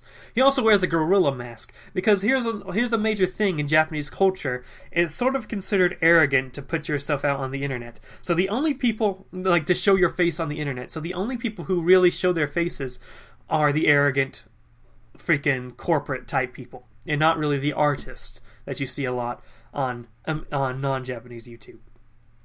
So he tends to be a lot more humble, a lot more stable, although he does do the freaking corporate subtitle stuff that I really don't like. Let's see. I watch Yukirinu, although she's pretty much like any other Japanese YouTuber. I should also note that the music scene's a bit interesting on Japanese YouTube. Besides AKB48 and those sort of really popular idol groups are popular on Japanese YouTube too, but the indie people are also really popular. I'd say more popular than major bands. Like, if you're really major, you're major on Japanese YouTube. If you're played on the radio but not necessarily major, you're not really popular on YouTube. And if you're indie people or cover singers, then you're really popular on YouTube. Music videos, and that's another thing. Music videos in Japanese tend to be animated and not with the musician, because it goes back to this sort of stigma against showing your face on the internet. You might see a lot of cover artists who are covering songs, like they're playing the instruments. They'll show the piano, they won't in their hands, but you won't see them. If it's something like a guitar or drums, where it's kind of hard to not show them, they'll try to just show the instrument of them playing it. If they do show their whole body, they're going to be wearing like the horse mask, or at the very least a surgical mask, so that they sort of hide themselves. Because again, they want the focus to be the music, they don't want the focus to be themselves as an internet personality. And I think that's an interesting difference from American YouTube. Anything else I want to say about Japanese YouTube? It's just boring. It's just a barren field of lack of innovation and people wanting to be famous on TV. And I believe that about sums it up. So I was thinking about music lately, and people sometimes ask the question, what's your favorite band? What's your favorite song? And so many people have immediate answers to that. Oh, my favorite band is such and such. My favorite song is such and such. They have a favorite genre. But I've never really codified my taste in music at all. So when people ask me what my favorite band is or what my favorite genre is, I just sort of look at them with a blank stare, because I don't think of music in that sort of way. My relationship with music is I find a song, like an individual song, and if I like the song, then I like the song. But I'm not going to be tempted to look up more music by the same artist of the song I like. Even if I've never heard the artist before, I just listen to one song and I love it. It's like the most perfect song I've ever listened to. I'm like, yeah, I like the song. I don't even bother to learn who made the song. I just don't. I don't know why. I never really got this attachment to a band. I never really got this attachment to an artist. The closest I got was sort of with Mayday Parade in my early YouTube years, but Yeah, not really anymore. Like, I like some of their songs, but I don't really feel an attachment to the band itself. I think it's weird when people ask me what my favorite band is, because I don't know. I don't know the names of bands. Like, my top favorite songs, I probably couldn't even tell you who sang the song to begin with. I just like the individual song. So that's sort of... I don't know. I just feel sort of disconnected from the music community, the music sphere, I guess, in that regard. Now, there's also the thing that I know nothing about music theory. I know nothing about music. I just know I listen to this and I like this. I can't pinpoint why. And, like, I really like the Chainsmokers. I guess that's an exception. Well, I like some Chainsmokers songs, let's say. And you see a lot of people talking crap about Chainsmokers, that they're the most basic music ever, and that, oh, they only use certain chords. And I'm like, what the crap is a chord? Do you think I care about this, like, intricacy of it? No, I just like this song. Like, man, I don't have to pull out some sort of shard explaining music theory to me. If I listen to it and it sounds good, it sounds good. What about all these classical pieces of, like, freaking Mozart that are supposed to be, like, the cornerstones of music? I listen to them and I think, this might be fun, like, for an elevator. Like an elevator ride music. But I'm not going to be rocking out to this. I can't relate to it in any way. Like, I almost feel like I'm not tone deaf, but I think if there's a term for being deaf to music intricacies, then I'm probably that. Now, here's another interesting thing. Apparently, everyone in my age group sort of had a My Chemical Romance phase in middle school. Like, at least the more emo kids, the more nihilistic kids, and I definitely fell into that category, though I wasn't emo per se. I wasn't emo, but I wasn't positive like everyone else. Like, there's like a divide between the emo kids and the ones who are just generally happy-go-lucky with life. I've always been pessimistic at everything. So I can definitely relate more to the emo kids, but when they start, like, whining about something, I'm like, I'm going to take a few steps back. But everyone in that crowd sort of went through a My Chemical Romance phase. You see people talking about on Twitter, on Tumblr, that they had their My Chemical Romance phase. I had no idea what My Chemical Romance was until a few months ago. Like, I knew the Welcome to the Black Parade, but that was just a meme song for a while. I didn't know who sang it. A few months ago, would it be a few months ago? I think it was about May. Around May is when I actually saw a YouTube video for My Chemical Romance. No, I was listening to a If You Sing, You Lose challenge video for emo music, and I was just looking through that stuff, and then I found a song that, oh man, I like this, I'm going to look this up, and I don't bother to look up the name. I try to listen to the lyrics, write the lyrics in YouTube, and then see if the song pops up. But then I found, I believe it was Helena by My Chemical Romance or something. And I'm like, oh, this is My Chemical Romance. So here we have Radix sitting in his chair, May 2018. 2018, in the year of our Lord, just discovering My Chemical Romance. So I actually went and listened to a few of their songs, and like, hey, this is pretty fine. But I can't go out and say, guys, you have no idea what band I just discovered. Like, I'm like, have you guys heard of My Chemical Romance? And everyone's like, yeah, we've heard of My Chemical Romance. Are you retarded? We've been there and done that. Like a decade ago. I feel very separate from the rest of human society when it comes to music, let me tell you. So, for the next few episodes of Radix Reflects, we're going to be sort of centered around art and writing.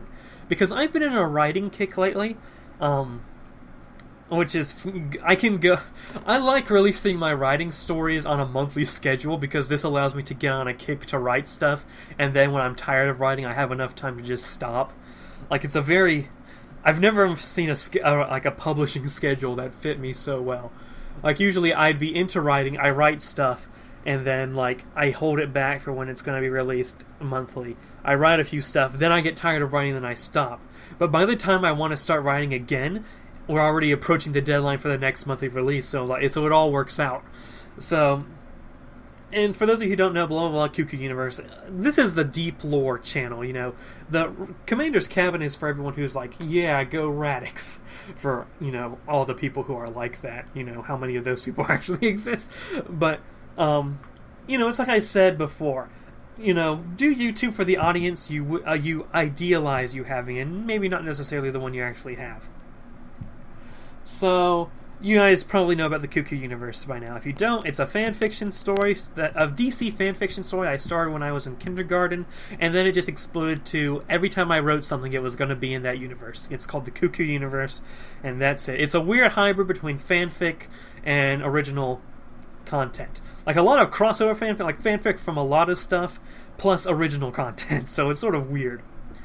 But everything I write's in that universe, so that's sort of the context I have when I'm talking about writing, at least fiction. So, what was the idea I had listed here? Attention issues with... Okay, so I have I won't say I have ADD or ADHD, but I have a lot of trouble sitting down for more than an hour. I always have to get up and walk around, like always. I can't sit down for more than an hour. Radio Radix pushes me to my limit. Because you have the camera on me and I'm sitting there for just over an hour. And by the time Radio Radix is over, I'm just tired because sitting tires me, so I have to get up and walk around. So when I'm sitting on my computer all day, what really is, I'm sitting on my computer for about 30 minutes before I get up and just walk around the entire house for a while. And that's usually where I do a lot of, like, sort of daydreaming because, you know, I'm just walking around. What am I supposed to do? Trying to get my feet moving. So that's when I usually come up with plots for future story ideas. But that's besides the point. I can't sit down for a long time. Lazy Koala's podcast, sometimes I'll mute my mic and just go walk around my room for a bit while listening to the Bluetooth headphones. Let me tell you, Bluetooth headphones have saved my life. When I had cord headphones and I couldn't walk around, it was just total crap.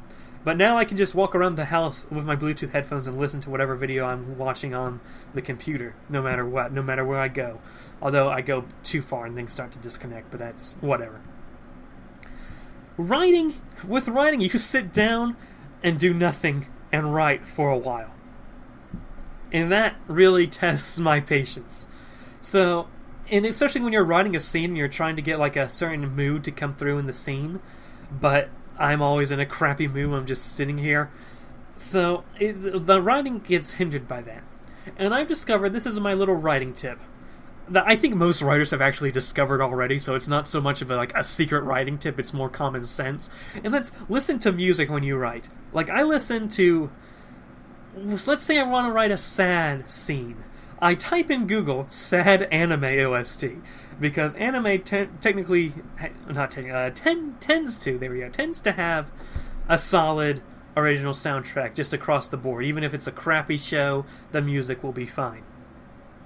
And you have these compilation videos that are like an hour long, and that's about how long I can write for, uninterrupted. So I listen to the music, and then I start to write the scene, and the music helps fuel me. It helps me from stopping and... Like, if I'm writing without music, I'll write like 2 sentences and I'll stop and I'll try to think of the direction I should go next. And I'll write 2 sentences and stop. I put on music and it's like an endless flow of consciousness that I'll have to go back and edit.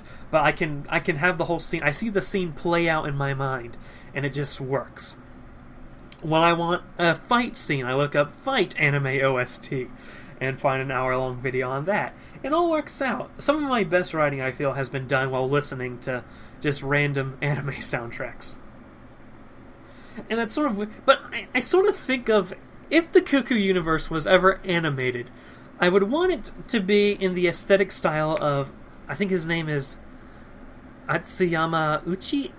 Let me Google that. Atsuyama Uchi. I want to make sure that's the right name. But he's the dude who created the character designs, and... Atsuya Uki, that's the dude. He's the dude who animated and did the character designs for Senko Roll, which, by the way, that's where Love and Roll by Supercell was first introduced. That came out for that movie, and that's why I used for sort of the theme end song for the Primus Prime 22 days back in 2015 and 2016. But he animated Senko Roll, he animated Digimon Adventure Try. I really like the aesthetic of his animation and his... He has very simplistic character designs in the face.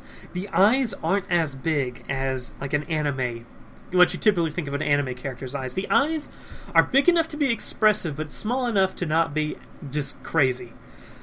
And I really love how he does backdrops and backgrounds. The sky will either be full of clouds or it will be one solid blue color. And like the colors really pop in his animation. Atsuya Uki is definitely the aesthetic. When I'm visualizing the Cuckoo universe, when I'm writing it down, when I'm thinking of plots, when I'm thinking of these scenes animated before my eyes, I think of it in the simplistic yet detailed style of Uki Atsuya. There's just so much about his art style that I like. And his art style can fit anything. You can tell a story of any genre in his art style. Because it doesn't really... It's not too, it's not too, realistic or jarring to feel weird outside of a comedic or slice-of-life context. But it's also not too, moe, to be outside of an actual serious context. It's just the perfect combination. That's what I imagine the Cuckoo universe to be animated in. But where was I in music? Well, I think I said everything to say about music. This might have been a shorter episode, but I don't know. The next few Radix Reflects are going to be centered around writing, I guess. Do I consider myself an artist? Now, for those of you who probably know, I don't really talk crap about them as much as I think I actually do. But for those of you who know me, I tend to talk crap about artists like, oh, the artsy type. Oh, like a freaking Portland hipster style person. I show great disdain for artists in general. I always look at them as if they're pretentious. I always look at them as if they feel like they're sort of entitled to stuff just because they're an artist. And I just don't like artists. But there's this weird thing where the amount of work I put into stuff and the amount I self-deprecate my content, YouTube, writing, whatever. I self-deprecate it to the max, but deep inside, I really have pride in it, except early writing stuff. Cuckoo Universe, post video where I made the Cuckoo Universe public, I'm sort of proud of most of that stuff, not all of it. Before it, I think it sucks. And, when I'm writing I deal with the pre-2018 Cuckoo Universe on a daily basis, trying to get all the stories ready for public release, dealing with looking back for continuity when I write a future story. So I'm always stuck when I'm writing I always have to go back and look at me at my worst writing. And I think that leads to an impact on me. I think that leads to me I'll never be able to write good. Look at this crap I wrote when I was in high school.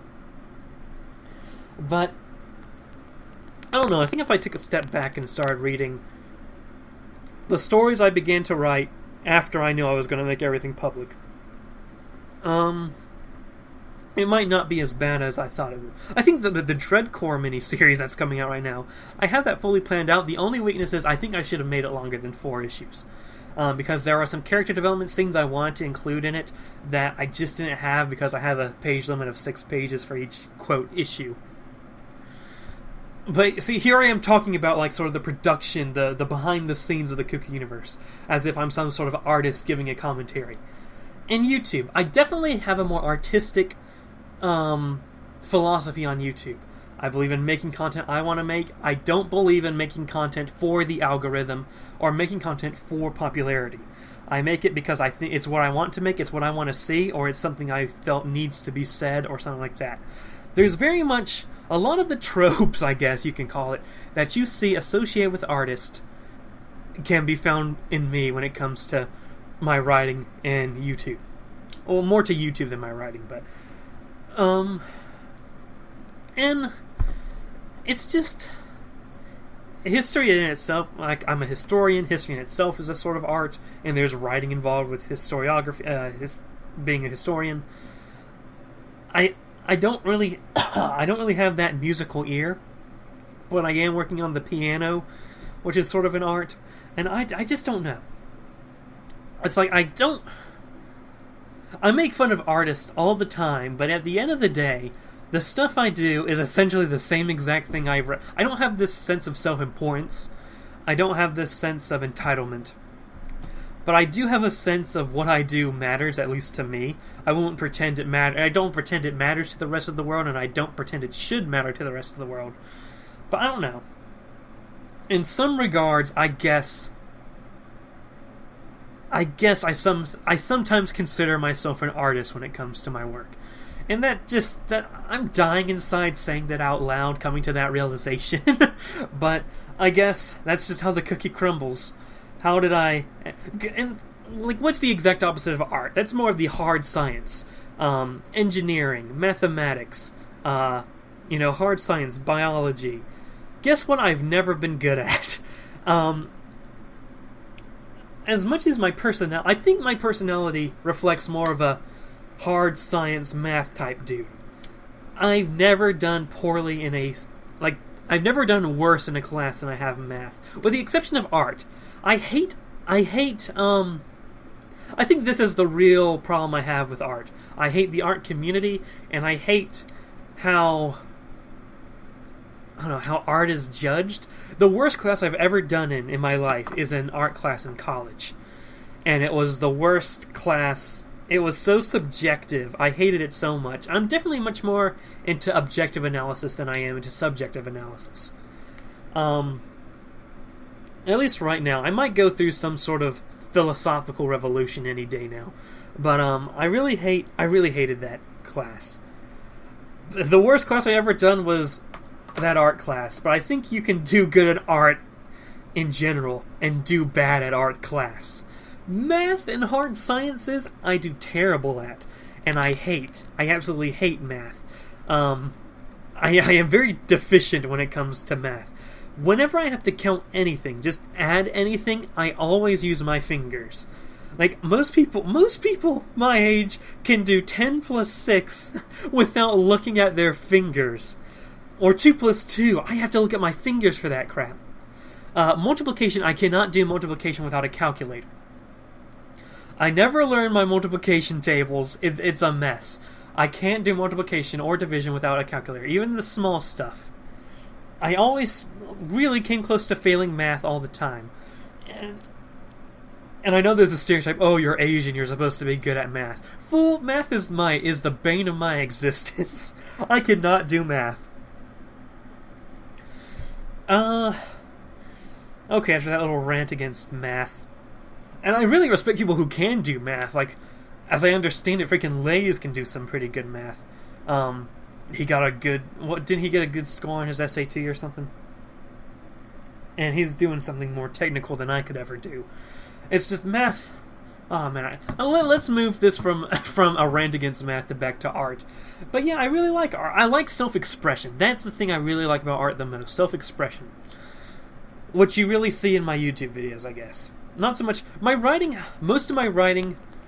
My philosophy on writing really hasn't solidified until like a few days ago, so you're not really going to see self-expression in my writing until upcoming releases, I guess. Let's see. I think that's about it. Do I consider myself an artist? Sure. Not a good one, though. And we're back to tags, because when you're looking for prompts, Tumblr is actually a good source. Just look up anything and then tags, and then you'll get a lot of questions regarding this sort of stuff to prompt you to answer them. So, like I said, we're going to be sort of on a writing theme today, so we're going to be looking at a few writer tags stuff here. I have a couple URLs for a couple sets of tags. I don't know how many episodes will be this. Just like the YouTube tag, I'm going to answer... unless I have much to say about a particular one, I'm going to answer multiple per episode of Radix Reflects. So let's just start this. The first question we got here is, does writing energize or exhaust you? The physical act of writing exhausts me if I do it for a long period of time. I mean like an hour. The physical act of writing exhausts me, especially if I'm writing something really serious. I often interrupt seriousness with sort of comedy, like very self-aware comedy. The Cuckoo universe, especially now, actually, all across the board, the Cuckoo universe generally has like moments of seriousness, and then like breaks of brevity, of levity, of just self-aware jokes. And that's why I think, ever since I really brought in the Marvel stuff into the Cuckoo universe, I always wondered, and Wolverine's a big part of the Cuckoo universe's Marvel sphere. I've always wondered what I'm going to do with Deadpool. Am I going to bring him into the Cuckoo universe? And the fact is, I only think Deadpool works in the context where Deadpool is the only self-aware, fourth-wall-breaking character. I don't think the Deadpool of the Cuckoo universe would be a good Deadpool worth writing, worth reading. I think he would come across more of like the Comic-Con guys cosplaying as Deadpool walking around. If I do Deadpool in the Cuckoo universe, I might just try to go with the X-Men Origins Wolverine style Deadpool, where his mouth's sealed and he's got the freaking knife hands. Because I don't think I could do the normal Deadpool justice. And I know what made freaking Barakapool so bad was that he was not a faithful rendition of the Deadpool character, but, you know, you also have to think he's in an X-Men cinematic universe. This is the Cuckoo universe. This is crazy. Deadpool just wouldn't fit. Well, no, that's some thoughts I've had in my mind regarding Deadpool and the Cuckoo universe. I don't know what I'm going to do. I might just do a throwaway line whenever I write the story of Wolverine meeting Weapon X and say that, oh, we had this one experiment that we tried to cure his cancer, but we failed and he died.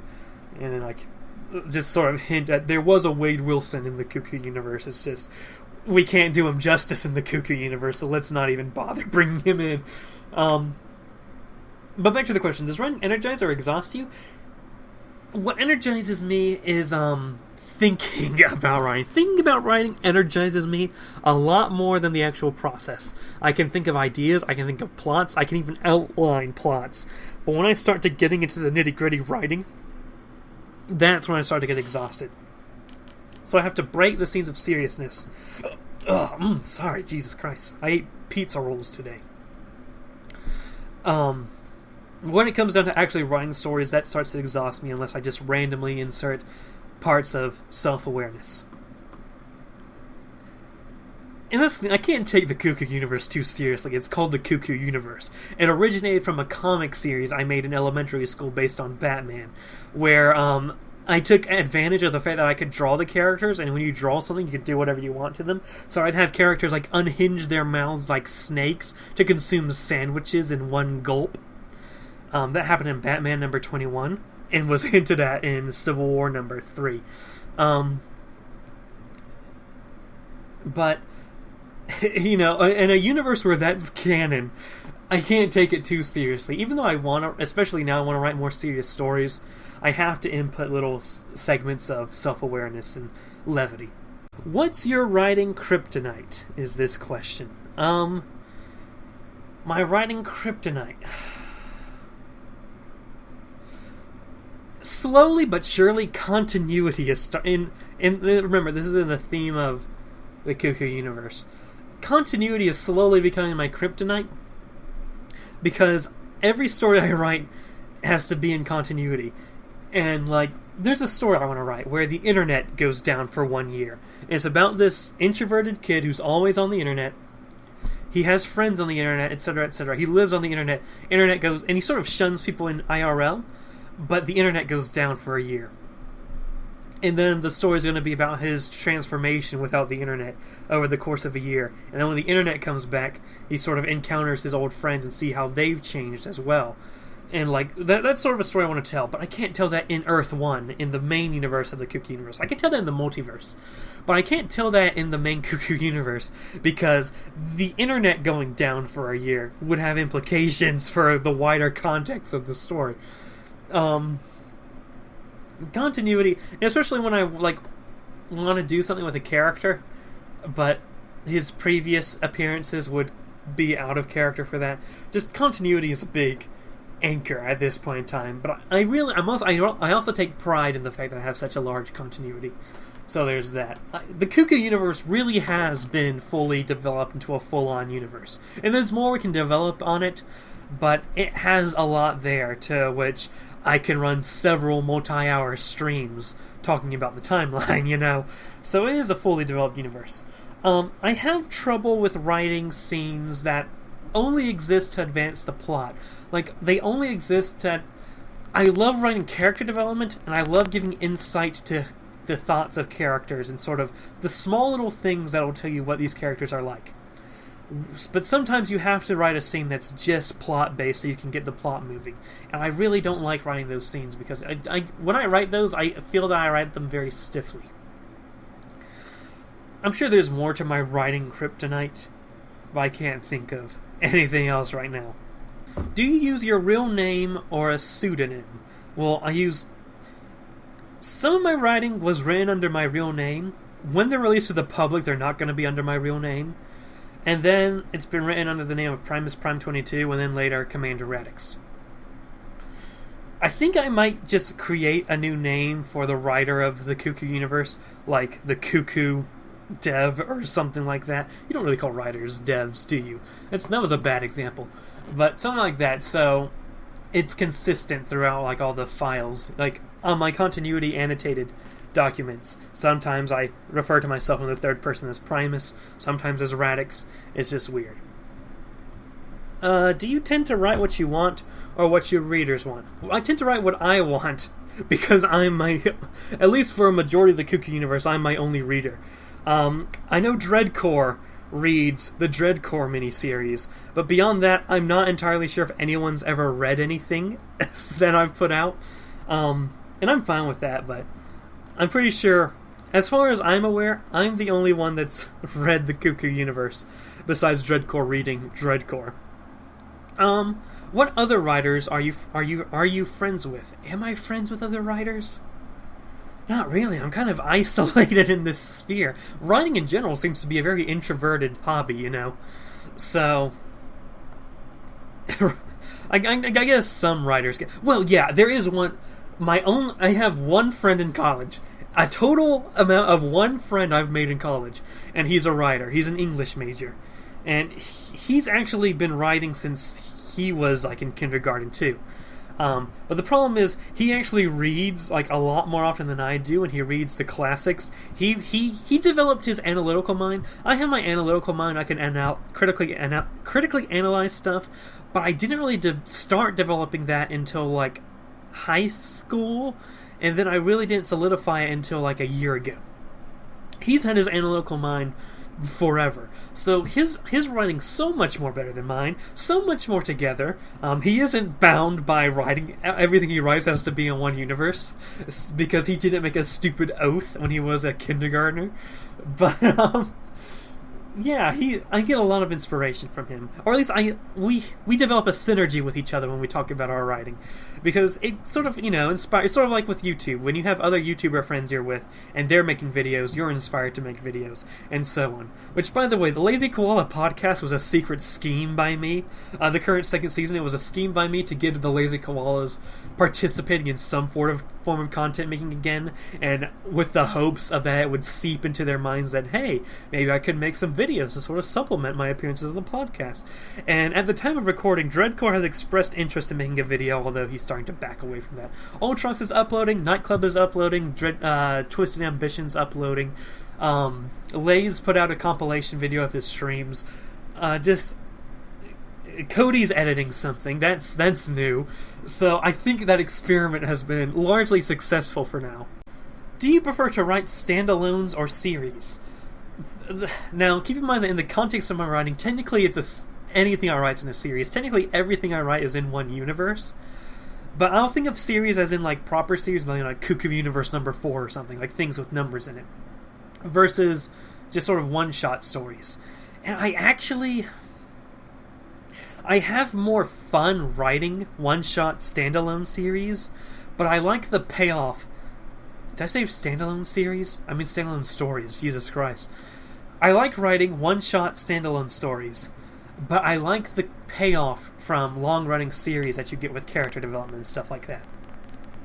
And I intend to do more, like, kind of one-shot series. I keep saying one-shot series. One-shot stories. I'm working on this story called Batman, Superman, Father's Day, which is going to touch up on the fact that both Batman has a son that he needs to rescue. Meanwhile, Jor-El is alive and well. Spoilers for those who haven't read freaking Blackest Night. The Cuckoo Universe Blackest Night. And, so it's going to develop Batman and Superman's relationship, but also their relationship with their father/son. That's going to be a one-shot. Of course, it's going to have continuity built up upon it, and it's going to have implication for future continuity. But, in my mind, it counts as a one-shot, I guess.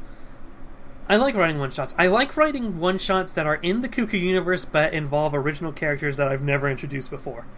I like making characters.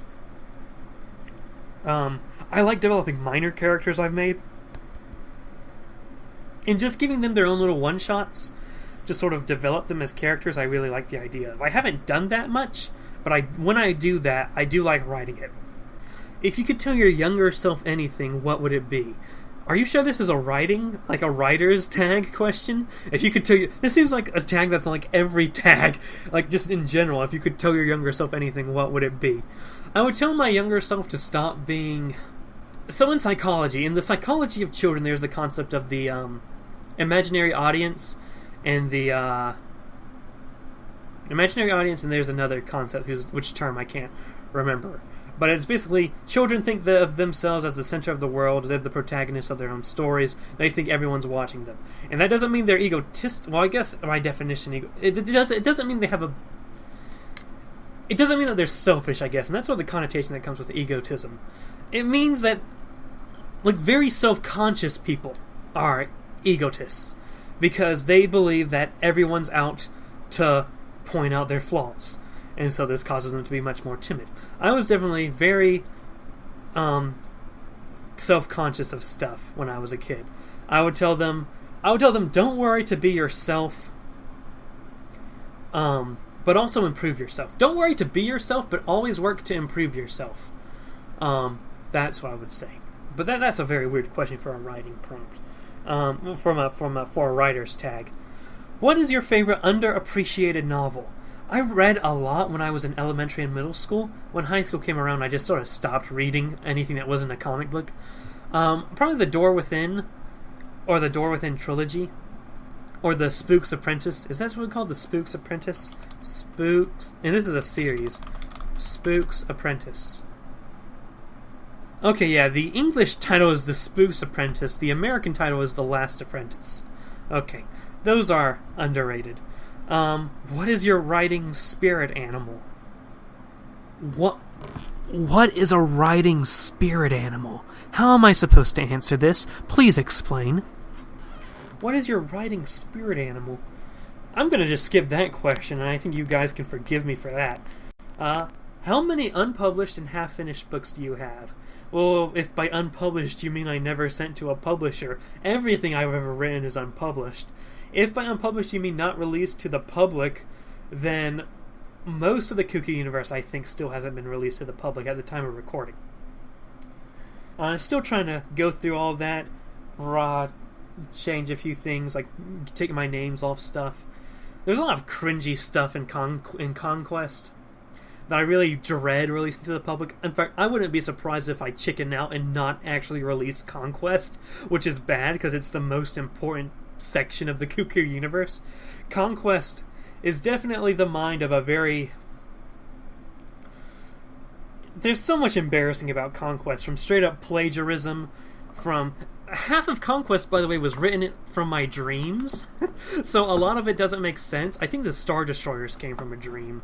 Like the Star Wars Star Destroyers just casually show up as a vehicle that's used by the main character. I think that came in a dream, and I just chose, let's keep it in. Conquest was never supposed to be written down.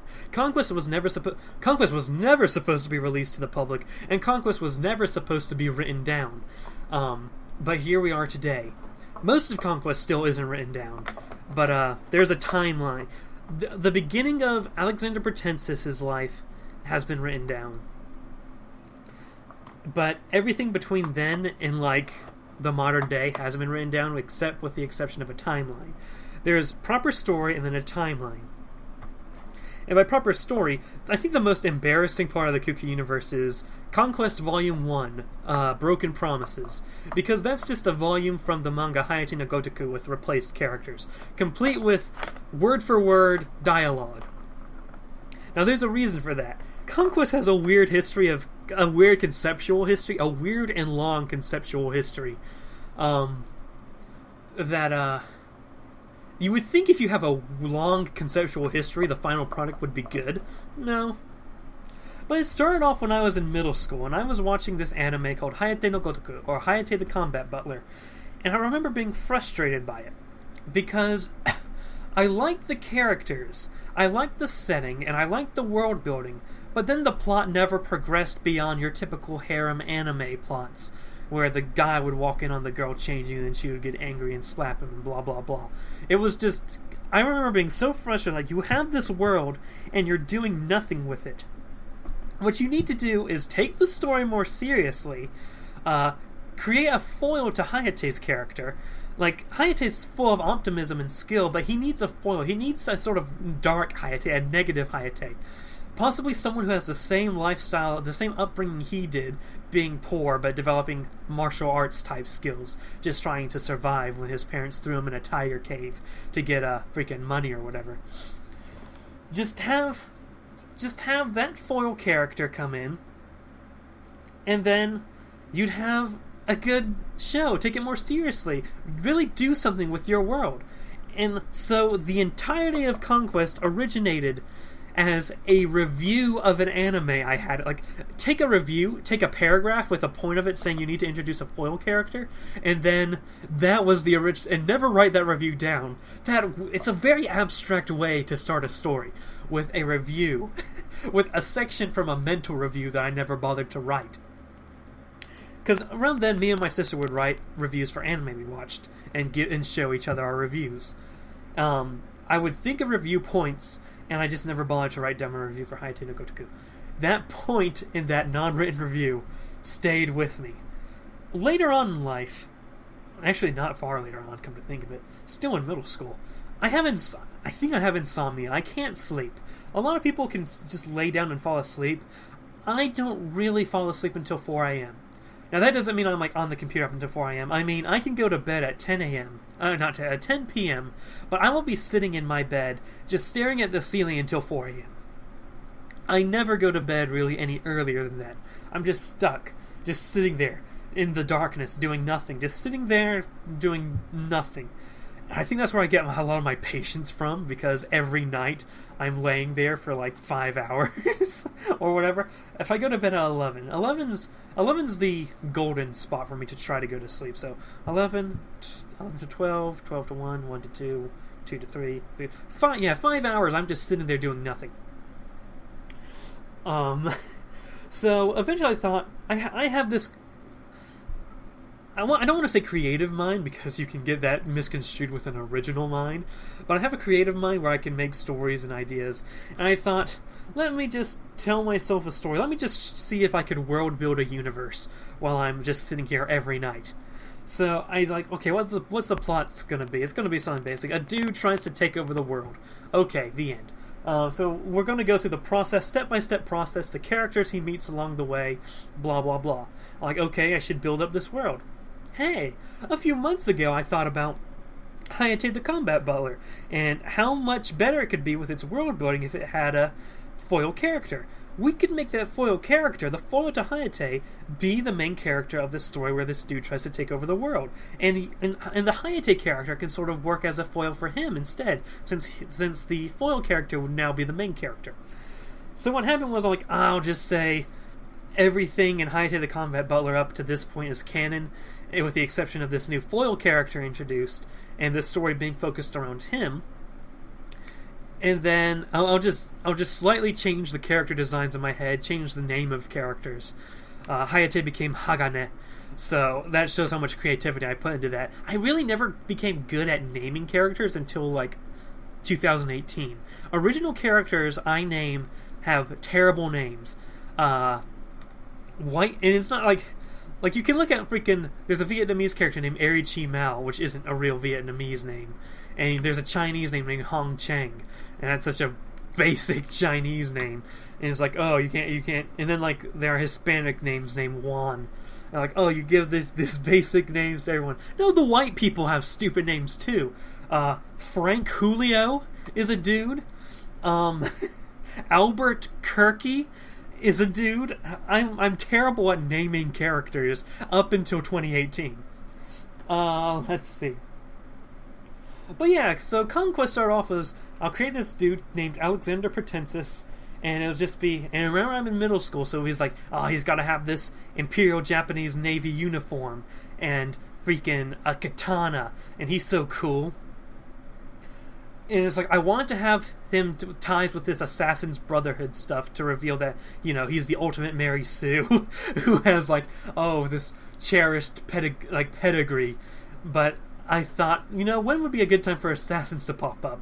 And I thought, probably Julius Caesar. So I wanted him to be descent of, one of the earliest assassins from the Julius Caesar days. But, you can't... Hayate Nogotoku set in Japan, and I'm like, I can't set... If he's going to be... So eventually I came to the idea that he was going to be mixed European and Japanese. And Alexander Pratensis dangerously looks like a self-insert character. Believe me, he is not. And I think that's really going to become clearer in the 2018 Conquest stories. Because there's a story I always wanted to tell with Alexander. It's ultimately... I really like subversion. I like taking expectations and flipping them around. Alexander Pratensis, the main character of Conquest, seems to be a hero's journey character, but there's some hints, even in my early middle school phases when I really didn't know how to set up a plot, there were some hints that there was something more to him, and something more than just the hero's journey. I call it the hero's fall, and that's going to really manifest itself in the upcoming stories for Conquest. But where I was like, oh yeah, so I created slightly different characters from Hayate the Combat Butler, introduced Alexander Pratensis as the dude to control the world, gave him a backstory that looked like it came out of Dragon Ball Z with a world championship of people fighting each other, and then he just went around conquering stuff and building robots and all that stuff. Now, that went on for that went on till senior year of high school. So, I was about 6, 7, 8, 9, 10, 11, 12. For 7 years, I was making this story in my head, just sitting in my bed. And whenever I would fall asleep, I would dream, and when you're thinking about something and then you fall asleep, that's going to carry over into your dream. So half of the Cuckoo universe I didn't consciously write. It just came to me in a dream as the obvious next part of the story. And I would remember the dreams of the Cuckoo, the Conquest story vividly, so I could continue on next time I sat down and thought of this story in my head. So all the weird stuff in Conquest, hey, I wasn't sober, I literally wasn't in control of my mind. But eventually, when it was senior year of high school, I was with my girlfriend at the time, and come to find out, she did the same exact thing, where she couldn't sleep, so she sort of developed this story in her head. So she did the same exact thing as me. And we were both freaking out when we found that out, because I don't know if you guys realize this, but sitting in your bed for 4 hours creating this random, edgy, freaking cringy's better than edgy, cringy story from your middle school years and carrying it on for 7 years, that's not normal. That's not normal at all. So she wanted to hear the story oh man, it's 7 years of continuity. Maybe I should probably write it down. And she's like, yeah, go ahead, write it down. So I decided to write it down from the beginning of Alexander Pratensis' life, and that would involve some backstory from Hayate Nogotoku. And the goal of writing it down was just to get the story to her as quick as possible. So I just took the manga and ripped the dialogue word for word, with the exception of the first and last chapter, and the foil character being in the scenes, and his scenes that weren't part of the original Hayate manga, and changing names. So Conquest Volume 1, Broken Promises, which is something that is written down, 150 pages, I think, sitting on my... Actually, I think it's 50 pages. Sitting in my Google Drive, waiting for me to look through it and annotate it, just put it to the public, is that. Now, every volume after that doesn't do the word-for-word plagiarization thing. We stopped being a thing by the time I was writing the 4th volume, so I just decided to stop. Now that it's going public, I'll probably get back to writing it, but it's going to be original content from that point out, Just the first volume. The first volume is an embarrassment that I wouldn't even properly call my own work. But yeah, that remains unpublished. So it's been a long time since I actually rewatched this series, but Season 3 is coming out eventually, although I've been hearing the Season 3 will be coming out eventually for a long while now, a year by this point. But Man in the High Castle is one of my actually I would say it's safe to say that it's my favorite American live action show. It's not I guess you can't say it's a TV show because it's on Amazon Prime, but whatever. In my opinion, the only thing worth watching that's Amazon Prime exclusive. But I really like Man in the High Castle. And the reason behind this is, well, think of my favorite anime. My favorite show of all time is Code Geass. And the premise of that show is, in the year 2010, the Holy Britannian Empire, this imperialistic, pseudo-British state, invades Japan. And like the beginning episodes are dealing with life in Japan under Britannian occupation.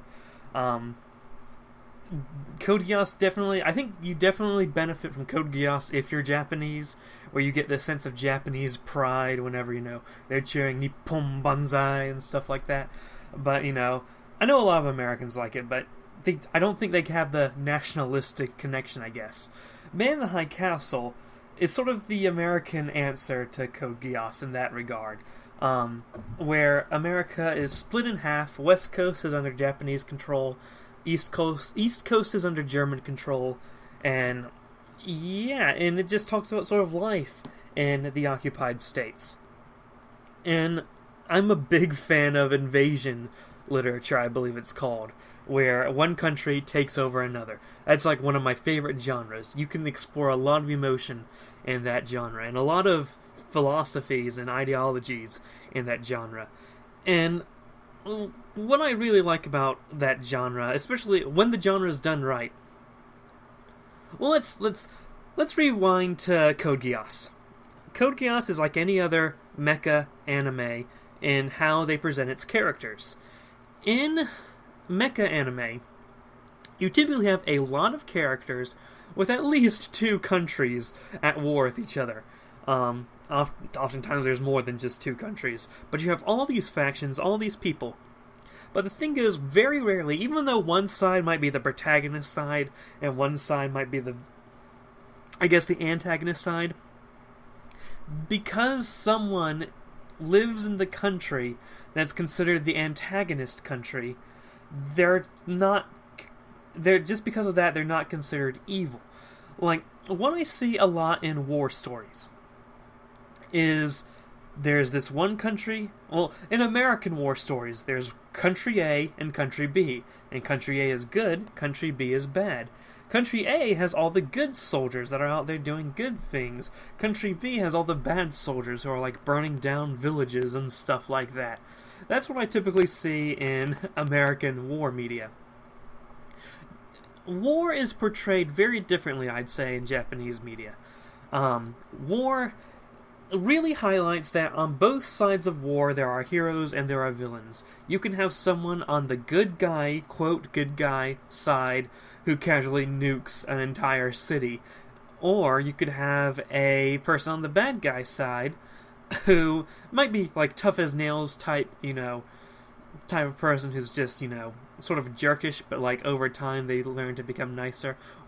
Possibly through one of their colleagues who's a nice person, even though they're on the, quote, bad side, or really the antagonist country, typically the antagonist empire.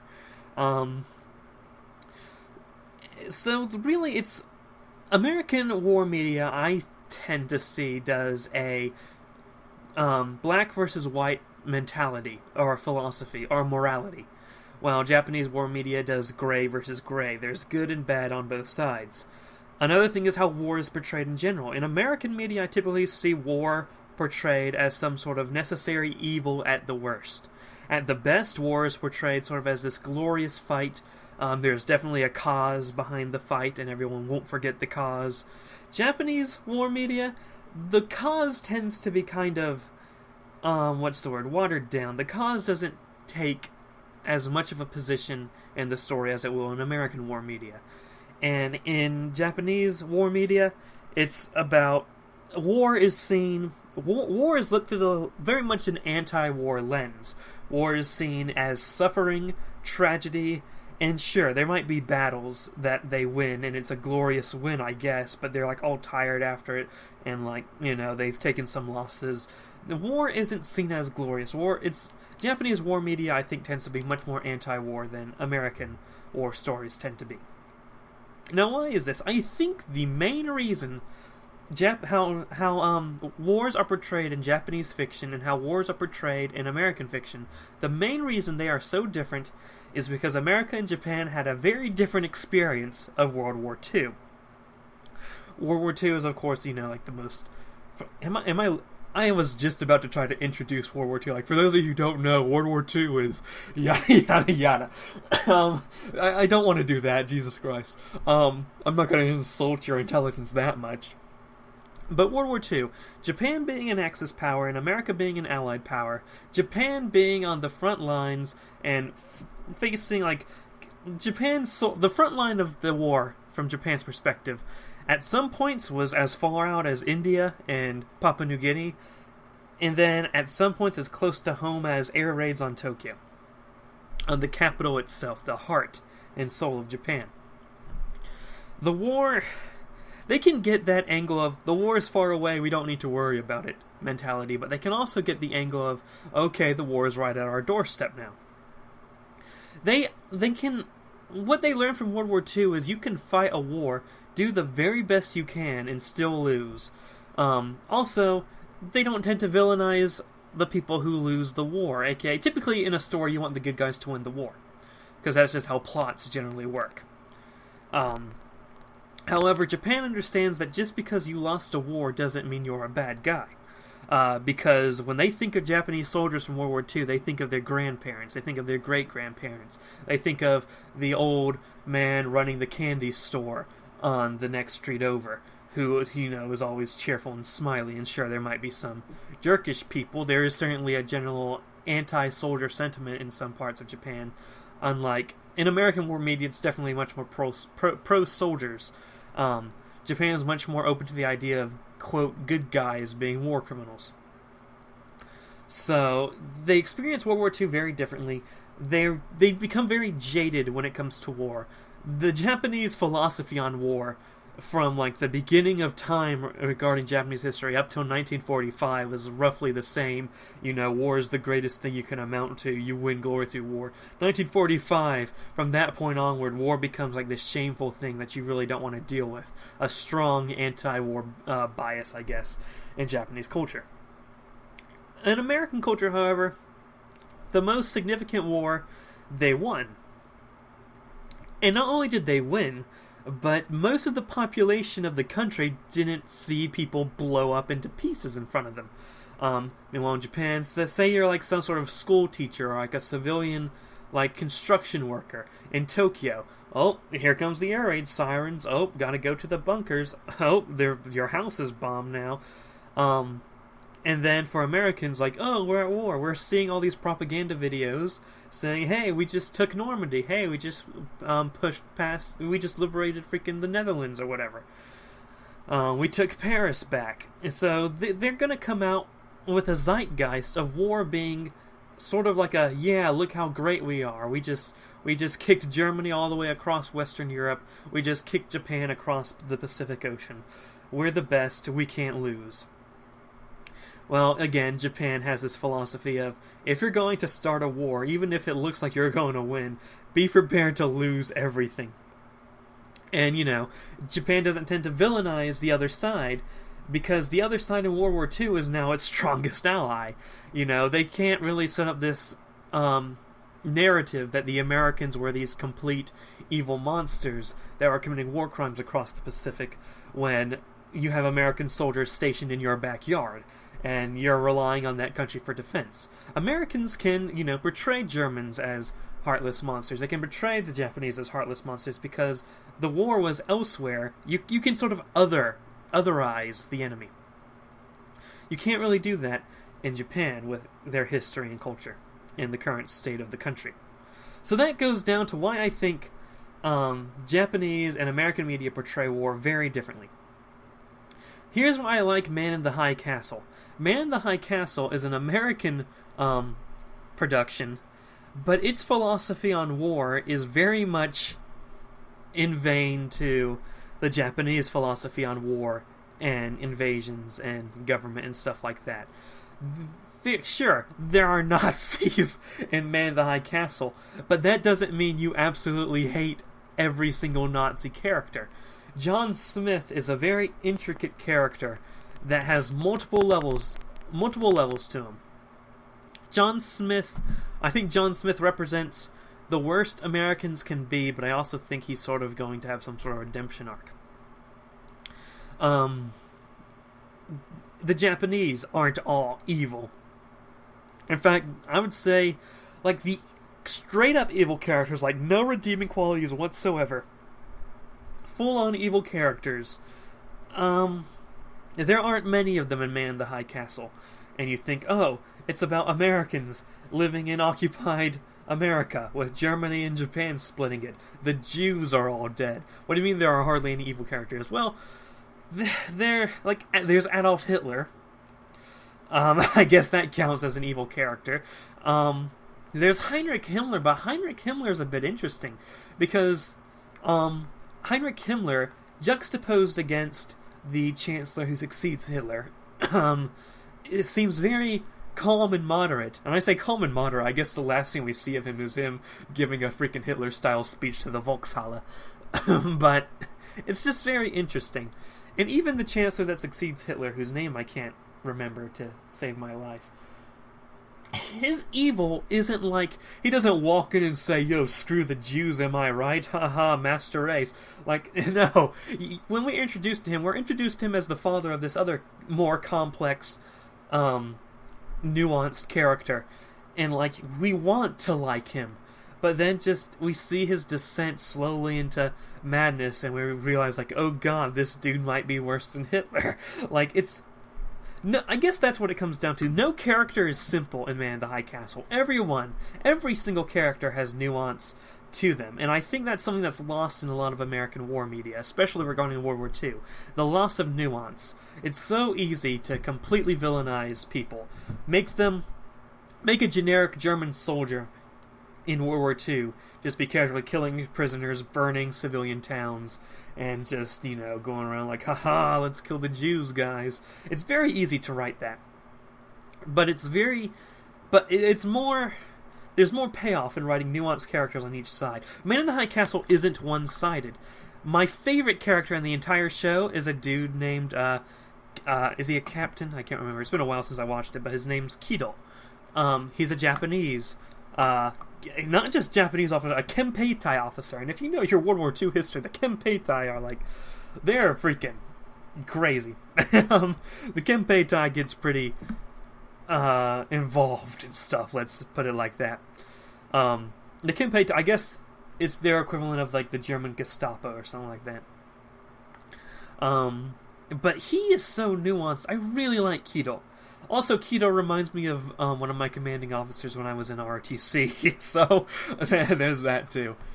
Another part of why I really like Man in the High Castle is I speak Japanese, and I speak English, and I have enough understanding of German that I don't really need the subtitles in whenever the Germans are speaking. So there's some sort of self-gratification when I watch it, like, oh, I'm watching this show with 3 languages being spoken regularly, but I don't really need the subtitles. And that just makes me feel good, like, yeah, look at me, I'm awesome. But that's just a little self-indulgement when I watch the series. Anything else? Military uniforms are on fleek. A lot of accurate... It's interesting because the concept of America being split in half, one half under Japanese control, one half under German control, wasn't going to happen in World War II. Even if Japan and Germany won, that wouldn't happen to America. There's a lot of ridiculousness levels for the concept, and that's just because it comes from... It wants to explore themes and not necessarily historical accuracy, and I'm fine with that. However, even though it throws away historical accuracy as to what Japan and Germany would have done if they won World War II, there is a lot of intricacies that are accurate. Like, the main concept is Japan and Germany completely dividing the world in half with there is nothing besides besides Germany and Japan. Besides that, not likely happening. Not likely those two countries' goals. Everything else is very accurate. How each country views society. Although there is something about Japan gassing Jews in that show, and Japan wouldn't gas Jews unless it felt pressured by Germany to do. Well, I can see Japan bowing down to Germany. It's like, okay, if this is going to hurt our alliance, whatever. And that's the thing. The relationship between Germany and Japan and Man in the High Castle is easily the most interesting part about the series to me. The whole plot of the second season is... by the way, there are spoilers in here, so yada yada. But the whole point of the second season is Hitler gets assassinated, and Japan is framed for doing it. And so you have this weird build-up between Germany and Japan slowly preparing to go to war with each other. And Germany having nukes is like, alright, we're gonna nuke Japan. And like, it's just, you see this awesome war. Another thing that I like about invasion literature is there's always a war room scene where there's a bunch of generals in the head of state in this dark room with a map of the world with just arrows pointing to where bombs and military troops are going to be deployed across the entire world. I really like those scenes. But the relationship between Japan and Germany and how they would deal with each other in a post-war world when they both win, I think is a very accurate representation of how Germany and Japan would relate to each other. Japan would definitely be more submissive to Germany, but it wouldn't crack down entirely. And whenever things start to look bad, I think there would have been a war between the two countries had they won the war eventually. They are very much, especially after Hitler died. I think Hitler would have kept peace between Germany and Japan. Just because of how much respect he had for East Asia in general. But no other Nazi had held Japan in such high regards. So as soon as Hitler was gone, yeah, it would make sense that Germany and Japan would slowly be gearing up towards war. Let's see. Anything else I want to say about Man in the High Castle? I don't think so. I spoiled a few things here and there, but I would really recommend watching it. And it's on Amazon Prime. If you have the Amazon Prime subscription thing, comes free with Amazon Prime. So check that out if you're not a coward. So talking about Man at the High Castle has got me realizing that I haven't really talked about Code Geass at length. So I think I'm going to give my thoughts on Code Geass in this episode here of Radix Reflects. Code Geass, I sort of talked about it last episode. I really like invasion fiction. It really taps into, the Yamato Damashi or whatever. This sense of nationalistic Japanese pride that I don't think a lot of Americans get from watching Code Geass. But Code Geass, I really like Code Geass. And I guess the root of it is it's very nuanced, and I feel like I just went on a tirade about nuance with the Man in the High Castle episode. But again, each side, and this is typical of Japanese war media, each side is fleshed out. There's one side where the main protagonist is on, and there's one side that sort of hinders the protagonist's efforts, but the people of each country aren't, good or bad guys. You'll see good people on both sides, bad people on both sides, and I really like that portrayal of war. What makes Code Geass special than other mecha anime? Well, first off, I really don't like fights in space with mecha. With mecha, I don't like seeing giant robots just fighting around, floating in space. I think that can lend itself to some lazy animation when you don't have to do any background explosions and stuff like that. It's really hard to get a feel of the battleground when you're just floating in space. Let's see. I really like mecha when they're on the ground. Now, there are about 3 ground mecha, 4, that sort of come to mind when you think of mecha shows on the ground. Code Geass, maybe the 08 MS team, the Gundam show that's set on Earth. Mobile Suit, Evangelion, and maybe Gurren Lagann, or Lagann, or whatever. But the thing is, I really like the nuanced sides, the countries at war type thing. You don't really get that in Evangelion, where they're fighting against like these alien things. You really don't get that in Gurren Lagann, where there's only a limited amount of characters. I like lots of characters, and I like countries at war. The 8th Mobile Suit team sort of falls into that category, but it's also part of the larger Gundam franchise, and you can't really do a lot of world building in one series. You have to understand the things going around the other series, especially the main Gundam series. Gundam 00 is Gundam 00 is my favorite Gundam, because it's set mostly on Earth and is a contained story without any other back matter. You don't need to watch any other series besides Gundam 00 to get Gundam 00. It's mostly set on Earth, but I still like Code Geass better because Gundam 00 does a lot of space fighting. Now, Code Geass is set on Earth. There are real countries like Japan. There's also fake countries, but like it's Britannia and like China. So, yeah, China's a fake country. I guess China's technically a real country, isn't it? But there's Britannia, China, the European universe. I liked it better when they called it the European Union. But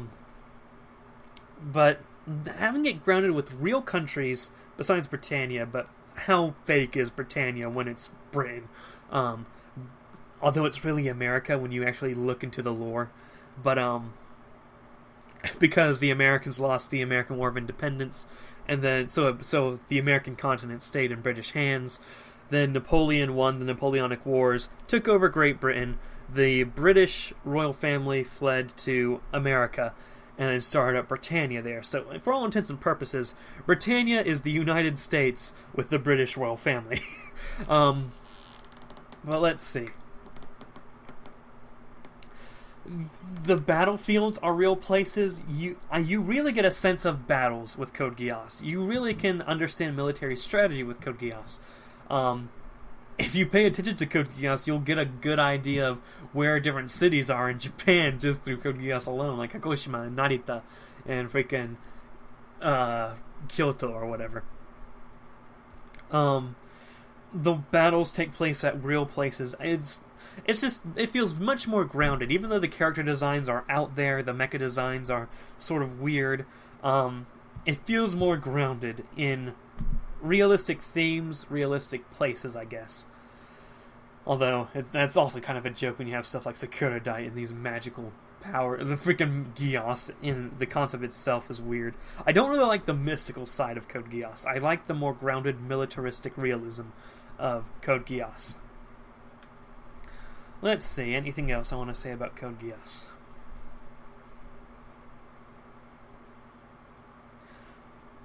I don't know why they're making a Season 3. There doesn't need to be a Season 3, man.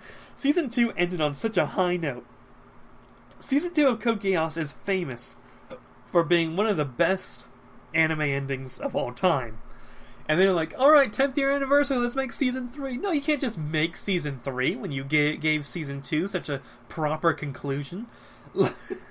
Nevertheless, I am still looking forward to Season 3, just because I have that naive optimism. I'm liking the movies so far. They're making a trilogy of, that's basically recap movies, but they're adding original scenes to it. The animation to the original scenes looks beautiful. Akito the Exiled, which is sort of like the unofficial season 1.5, I guess. That had beautiful animation. I didn't like how the mechs were CG, though. But I really liked the ending of Akito the Exiled. I really liked a lot of the European culture that was explored in Akito the Exiled. Let's see. I didn't like Akito the Exiled's soundtrack, though. You know, the random jazz and trumpets. Felt like I was in the Hoenn region again from Pokemon. But, yeah, I'm looking forward to Season 3. Hopefully the mechs will be 2D.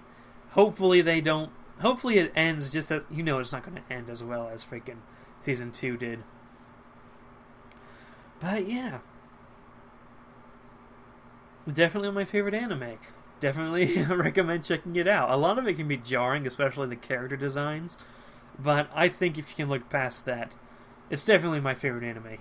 So I decided to take a little hiatus on Radio Radix. I keep saying Radio Radix. On Radix Reflects, since I was getting everything ready for the update video that came out a while ago. I guess it would be a while ago at this point.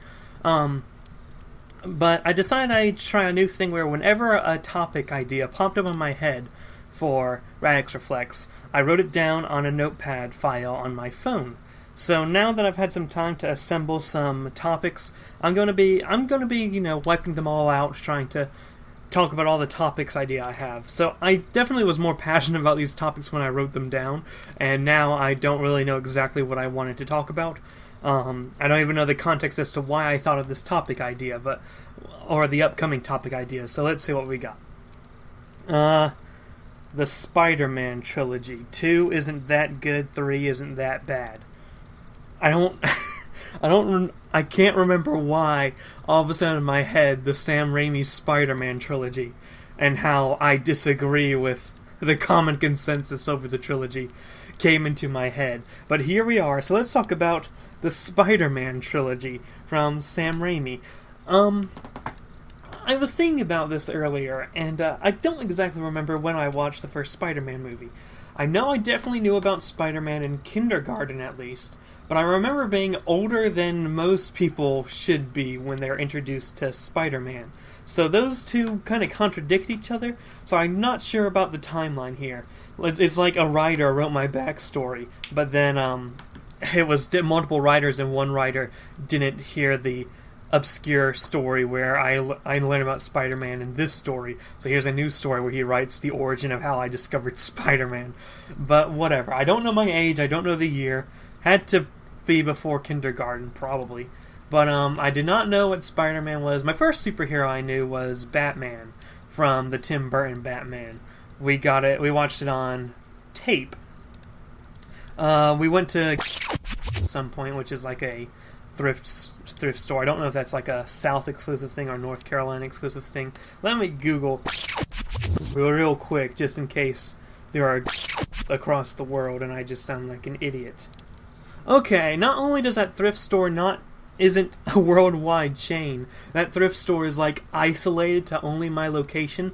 It's like there's like 6 of them, so I thought it was a franchise, but the 6 of them are in like my town and the surrounding towns that, are just as far away from me, like, just my region. It's like a whole franchise located just where I am, so I'm gonna have to bleep myself out to not give away my location.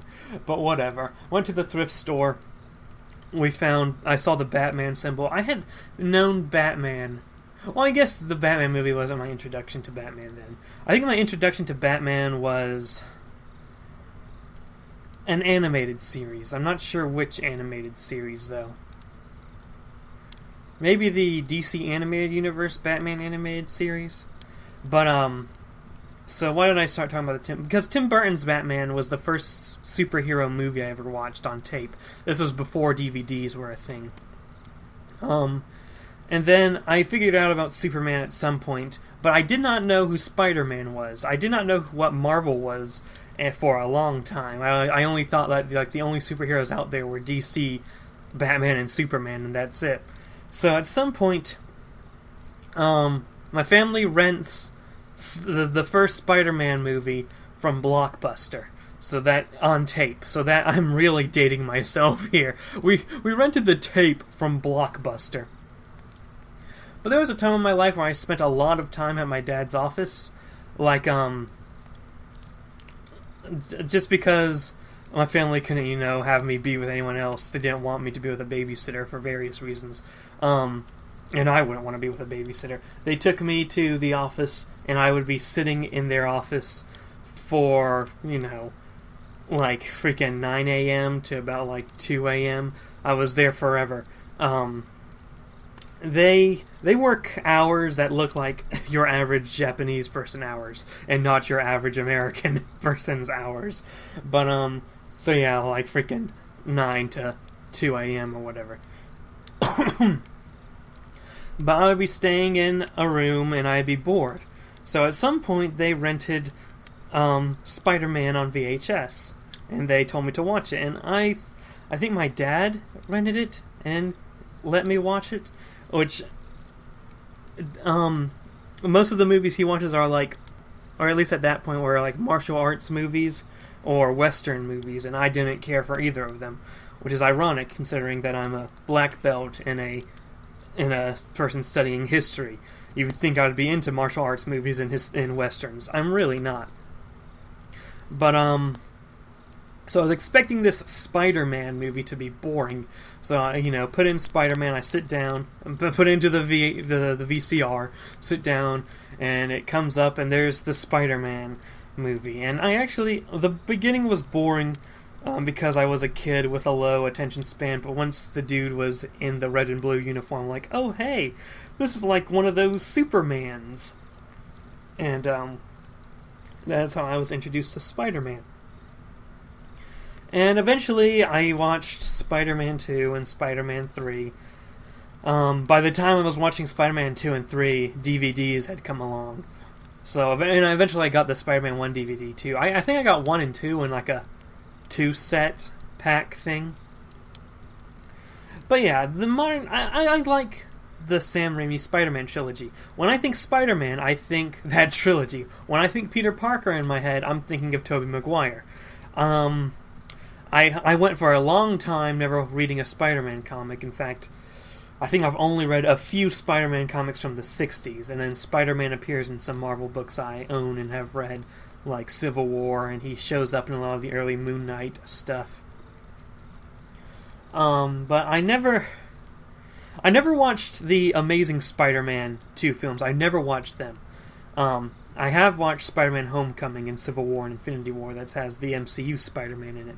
And I like the MCU Spider-Man, but I really like the Sam Raimi Spider-Man, Tobey Maguire, Peter Parker Spider-Man, just because that's what I grew up with. That's what solidified in my head as what Spider-Man should be, just like Kevin Conroy's voice solidified in my head as to how Batman's voice should be. Now there seems to be this consensus that Spider-Man 1 is good, Spider-Man 2 is great, like the second coming of Jesus Christ, and then Spider-Man 3 is the worst thing to ever be made on film. Now, I'm going to go against the grain by making an unpopular opinion, that I think all 3 Spider-Man movies are about the same. I think they're pretty good. I think 1 is pretty good, 2 is pretty good, 3 is pretty good. I don't hold 2 up to this like ridiculous standard where people are like... I heard people, when it came to like Spider-Man Homecoming, they said if Spider-Man Homecoming isn't as good or better than Spider-Man 2, then it wasn't even worth it. And like, why? To me, who never really gauged the quality of this trilogy, I was like, why Spider-Man 2? That's kind of specific, because I always saw the 3 as sort of the same quality. But like eventually, as I've traversed the internet like the great traveler, I found that Spider-Man 2 is treated like the second coming of Jesus Christ. I think Spider-Man 2 is fine. I don't think it's like the Dark Souls of superhero movies or whatever. I don't think it's the greatest thing to grace the planet's surface, like some people seem to talk about Spider-Man 2. I think it was a solid movie, just like Spider-Man 1 before it. Now, Spider-Man 3, I can see more of the criticism of Spider-Man 3. Spider-Man 3 sometimes is on the level of like a prequel Star Wars movie. Kind of memey, that we sort of make fun of it. I think the plot was sort of all over the place, but overall, I think the themes in Spider-Man 3 was consistent with the rest of the Spider-Man trilogy. I think some of the acting, especially with Harry Osborn, sort of took a bad turn in Spider-Man 3. But, I really liked Venom. I liked this interpretation of Eddie Brock better than I liked the comic Eddie Brock. Just because this Eddie Brock sort of was more like an evil Peter Parker. Not an evil Peter Parker, but a Peter Parker who let his flaws overcome him. And that's what makes Venom interesting in that movie. Now, I don't like how he spends a lot of the movie without the Venom mask.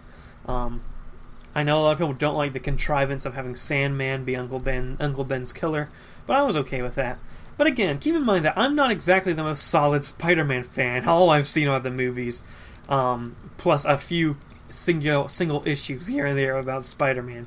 So maybe that's the problem. Maybe I'm not hardcore Spider-Man fan enough, And there are a lot of hardcore Spider-Man fans out there. Spider-Man is probably...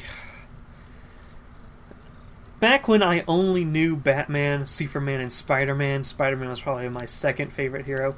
Batman was the first dude I was introduced to, and Batman has been my favorite forever. Just because I guess I relate more to Batman. Although I do... Maybe it's because I relate more to Batman, but also because Superman hasn't been written in a way that I like him often. The Superman stories that I relate the most to, the Superman stories that I really like, are those that sort of focus on the fact that Superman isn't human, and yet he was born and raised human.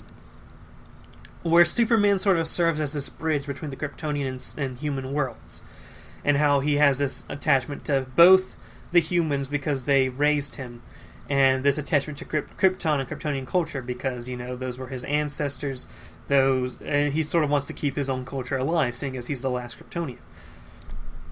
If you know me, you probably don't need an explanation as to why that side of the Superman mythos is the one that really attracts me the most, because it's the one I can relate to the most, being mixed race from two very different cultures. So I really like that whole bridge between two worlds type thing that you get with Superman. But besides that, whenever his human side isn't elaborated on more, Superman, I think, works almost better as a Justice League or Batman supporting character rather than his own character. But I think Spider-Man can stand on his own. But Batman's always been my favorite in my book. So Spider-Man, yeah, I think the three movies are about equal in quality. You can say there's a dip with Spider-Man 3, but I don't see how Spider-Man 2 is any better than Spider-Man 1. I think they're both pretty close-knit as far as how equal in quality they are, in my opinion, at least. I'm sure Spider-Man fans are going to kill me.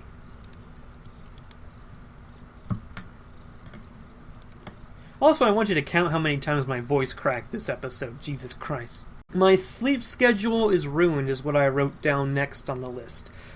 Is it, though? I don't know. It's probably more relevant when I wrote it. But my sleep schedule has been all messed up. I notice I'm more productive the earlier I wake up, though I like the aesthetic of being up late. I like the aesthetic of being up like 8 o'clock p.m. to like maybe 6 or 7 a.m. and going to sleep, then waking up 8 p.m., you know, that sort of a sleep cycle. I really like the aesthetic of it. That fits my personality more. You know, sitting alone in a quiet room while the entire world is asleep. Although it's not exactly the entire... It feels like the entire world is asleep, even though it's just the time zone. But, yeah, I like the night life. You know, the aesthetic of me being in my room alone, the computer lights illuminating, the sky is all dark and you can see the stars. I really like that. However, because I have to record videos, I can't just record a video at 3 a.m. while everyone's asleep, because, again, the walls are thin, you can hear everything here. So, I'd wake up people if I'm just doing random memes online. So I can't do that. So I have to be up in the morning. That's just the sad, unfortunate reality of life. It's like, if I lived alone, then yeah, I would do it at night. But at the same time, if I lived alone, I would need a job to support myself, so I need to get up in the morning for the job. So that's how the cookie crumbles. I'll never have the nightlife life. I'll never have the nightlife I want, which I think is a shame. But that's how it be. So I have to wake up in the morning to be really proactive, really productive. Previously, I've been waking up at 9 a.m. because that's typically the time once everyone's left the house so I can take a shower, because I really need to take a shower in the morning to wake up. However, lately people have still been here when I wake up, so I'm like, why do I even bother? However, I moved it up to 8 a.m. just to see if I could, because I was having difficulty waking up at 9 a.m. But even though I keep waking up earlier, I keep going to bed around 3 a.m. I don't feel tired until like 3 a.m. or even late as 4 a.m. So, yeah, I don't know why. I just don't get tired at that time. Let's see. But lately, and by lately I mean today, I've decided to test out this, you know, the Elon Musk style of waking up and the military style of waking up, where you wake up at 5:30 a.m. And so I'm trying to get accustomed to waking up at 5:30 a.m. and going to bed at 10. And I've thought about, I don't really do much after 10 p.m. I mean, sure, that's time I could do editing, but I'm usually too tired or too lazy to do editing at 10 p.m. I can't really record stuff because family's home by then, typically. So there really isn't much for me to do 10 p.m. or afterwards. So if I can get my sleep schedule so I'm tired and want to go to bed at 10 p.m. and then wake up at 5:30 a.m. where I can get my language practice out of the way, that's what I'll do. Now, the problem with that is people are home at that time doing stuff or sleeping at 5:30 a.m. and onward. So I think what the idea situation is to record videos like what I'm doing right now. It's currently like 11 or 12-ish, 11 p.m. It's currently 11 p.m. while I'm recording this. There's a cat meowing outside. Hold on. Buddha, what are you doing? You can't just walk into... Okay, whatever. we have been visited by the Buddha. Meow? Yeah? Why are you meowing if you're gonna walk over to the window? Okay, so what was I saying? I can't really do recording, but I think that's the best time to do editing. I record my videos in the afternoon, edit them in the mornings from like 5:30 a.m. to about, I guess, 10 a.m. is when people start to trickle out. So maybe that's what I'll try to do. Yeah? Yeah? I don't know if you guys can hear his meow because he was across the room, but... Hey, Buddha. Yeah? Yeah? See the mic? You want to say anything to the mic? Buddha. Yeah? Right? You're on Radix Reflects. You want to reflect on your life? Now he's walking all around the mic. Okay, this is bad. How am I supposed... He could very well unplug the mic at this time. That's not good. But yeah, I want to wake up at 5:30 a.m. every day. Get accustomed to that. It will help me like not be late for anything, because who schedules stuff at 5:30 a.m. But I'm distracted by this Buddha. Hold on. So yeah, I wanna... let's just end it here. Ow! You just stabbed me! Today I want to talk about the death of the old internet. And what I mean by that is, if you were active on the internet, like, say, the early 2000s, the internet has changed dramatically since then. And I don't mean like the freaking programs got better and the aesthetic changed. I mean the way we interact with the internet as people who live online has changed. Back in the day, it used to be that if you wanted to find something, you had to be very specific with what you wanted, and you had to look across the internet for it. Find it across dial-up internet. But, really, things were spread out. Internet personalities weren't YouTube creators, really. Internet personalities came in the form of everyone having their own blog, and I mean everyone had their own blog. I'm not talking about like a Tumblr mini blog. Like, people would have their own websites for their own blogs. That was the time blogs dominated everything on the internet. And, I'm sorry if I'm doing weird pauses. I don't remember what I was thinking when I wrote down this topic idea. So I'm trying to think about what I want to say as I'm saying it, which isn't a good idea. But yeah, everyone used to have blogs back in the day. And, like, there was game cheats. Forums. Forums were particularly popular. Forums were everywhere for every single topic. I think forums are dying. And I think that's because as the internet continues on its timeline, when we look at the internet today, everything's concentrated on like just a few specific websites. It's concentrated on YouTube, Twitter, Reddit, Facebook, to some extent. Just those main things. Blogging has pretty much been regulated to just Tumblr. Forums are dying. If you want to talk about a show, like say there's a show on, the best way you can talk about it is just tweet out stuff about the show while the show is airing, or like when the show comes on. And then people will be talking about it at that same time as well, and you'll be able to get all these different opinions. People might even respond to you or retweet you because you're talking about that thing at that right time. It's like the most relevant type of forum, the most relevant type of board. 4chan. 4chan is a very aesthetically ugly looking site that's very hard to get into at first. It takes a while for you to get a handle on how to use 4chan. And 4chan is definitely a product of the old internet. It hasn't really modernized since it came out. But 4chan is dying. It's one of the social media websites that's slowly dying because, you know, the modern generation can't handle 4chan, I guess. And I think 4chan reflects the sort of community during the old internet days as well. But stuff like Reddit has replaced forums because instead of just looking for a specific forum, you can go to a subreddit, and you know how subreddits typically work because you've been on other subreddits. And the cat's meowing outside again. But moving on, videos. Like, if you wanted to find like a dude making a review series on a specific show, you might have to go to their blog and download the QuickTime files or something like that. Today, it's all YouTube. There's no competition for YouTube out there. Absolutely none that matter. None that stand a chance. So YouTube has also, like, sort of monopolized the video making industry, and nobody's going to download a video now. People are much more choosy about what they want to download now than they were in the old internet days. You know, the old internet days, you just download stuff without thinking twice about it sometimes. But yeah, so you want to find a community about a specific game you like, you got to look that game up online and see if there's a forum for it.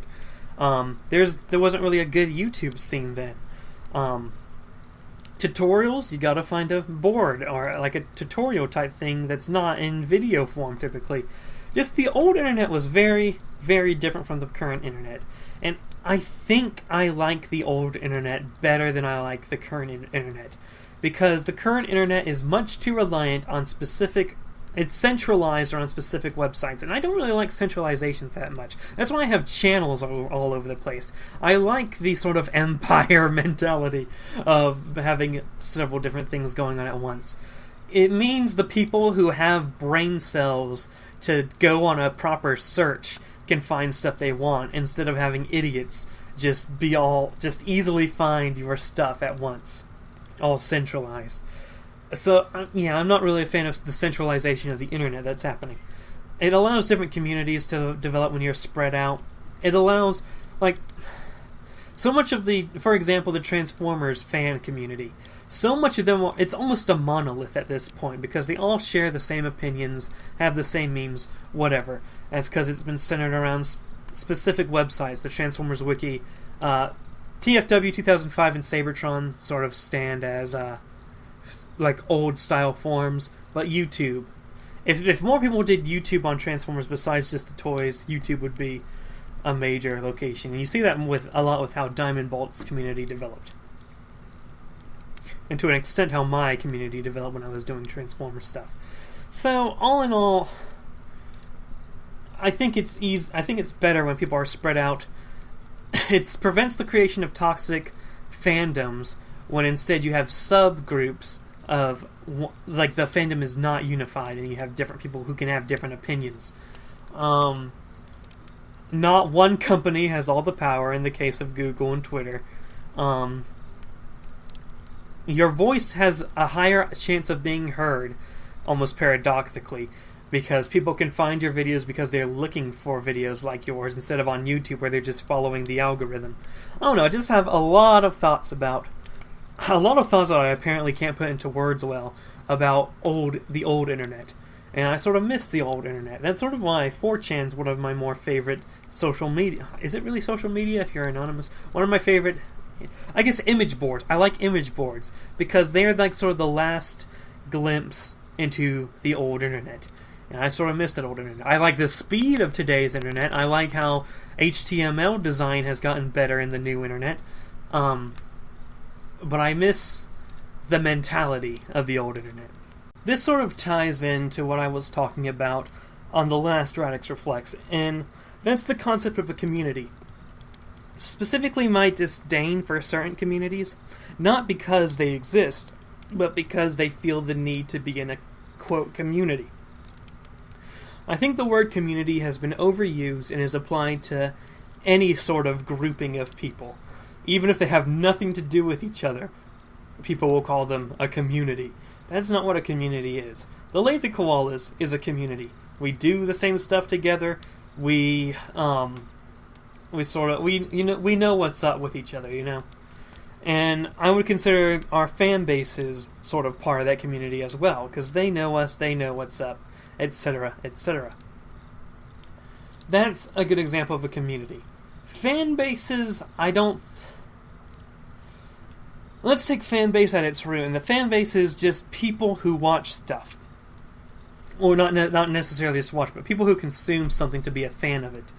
I think people use the term fan base and community and fandom interchangeably, and I'm guilty of this too, just because that's part of the modern lexicon. But I think you can be part of a fan base while not being part of the fandom and not being part of the community.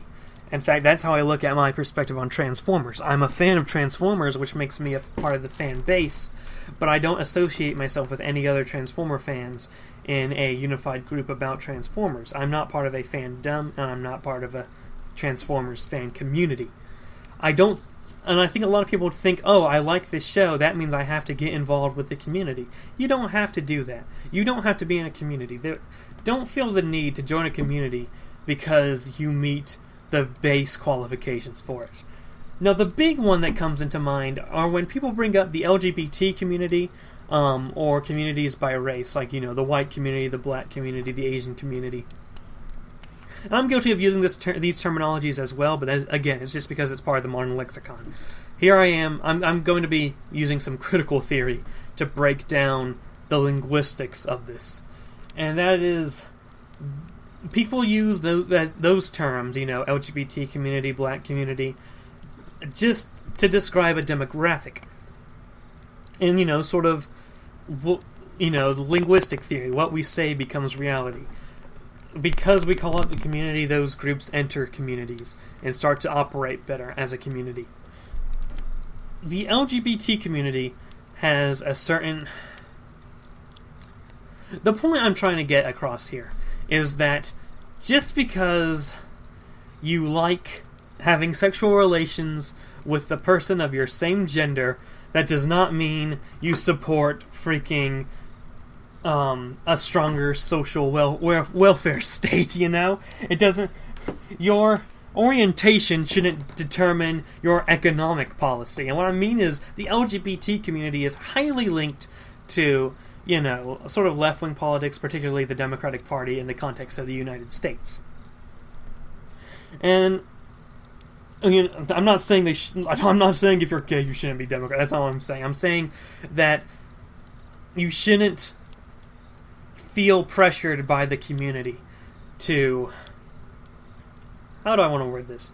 You shouldn't be pressured by the community to feel like just because you meet the fundamental common ground to be part of that community, don't feel like you have to meet every single thing the community says you have to meet. Because I feel like anytime someone, has their awakening, realizes they're gay or whatever, they're like, oh, guess I have to, like, this determines my politics now. And it goes the same way with sort of religious people in Christianity. Just because you're religious doesn't mean, you support a more libertarian sort of economic system. That actually goes more into my disdain for political parties. I'm fine with ideologies, I'm not fine with parties. The Republican and Democrat parties in the United States do not represent ideologies at this point. They represent platforms. And these platforms, you can take certain platforms from each party and still have a consistent ideology. The problem is, again, these parties represent their platforms. They have specific roles on specific issues. They don't represent ideologies. The Democratic Party, I don't believe really represents... I guess the word that's typically associated with them is liberalism, although I think they're going with a more progressivism route the past, say, 15 years. While the Republicans have been associated with the term conservatism, though I'm not entirely sure what they're trying to conserve. I don't think conservatism matches... I don't think the ideology of conservatism, when you break it down into its roots, matches with the Republican Party today. So, this somehow turned into a rant against political parties. Let's talk about political parties, I guess. I wouldn't associate too strong with a political party. I would associate with an ideology. If you develop an ideology and, spend time working your ideology, it's taken me a long time to develop my proper ideology, and I still don't think I'm done developing my ideology. That's why you don't see me talk about politics that much, because I don't know when my opinion's going to change on stuff, and I don't want, records of me saying something that I won't agree with, a month later, So, but ideology is more important than party. Parties are a vehicle, and though... Parties are almost by definition big tent, especially in the United States where there are only two political parties, because there are definitely more than two ideologies. So people of multiple ideologies have to go into these big tent systems called parties, and it's just, You know, I'm talking about political parties at this point. We started off talking about the Transformers fandom. I think that's the sign that we should move on. So let's do exactly that. Let's move on. The point is to be yourself, know what you are, know what you want, and don't shove yourself into the will of the community just because it's the will of the community. Today we're going to talk about my opinions on the DC Extended Universe, specifically within the context of me being a writer for DC Universe fanfiction called the Cuckoo Universe. Now, I write a lot of DC fanfiction, or at least what started off as your typical DC fanfiction. Now it's just everything I write happens in the shared universe, and that just happens to include my DC fanfiction. And I want my universe to feel like a living, breathing universe, so DC characters pop up frequently. Now, the DC Extended Universe, or Expanded Universe, I can't remember what the E stands for, but it's effectively the DC Cinematic Universe, DC's answer to the MCU, Marvel Cinematic Universe. This is Man of Steel, Batman vs. Superman, Suicide Squad, and I'm sorry, I don't know what that was. Wonder Woman and Justice League. Now, I had an optimistic view of the DC Extended Universe when it began. Particularly, I liked Man of Steel. When it first came out, and when I first saw it, I liked Man of Steel. I thought it was an interesting take on Superman. But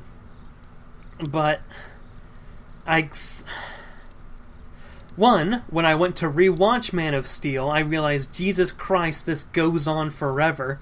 And also, when you rewatch it after, like, the first time it was like, wow. Second time it was like, oh god.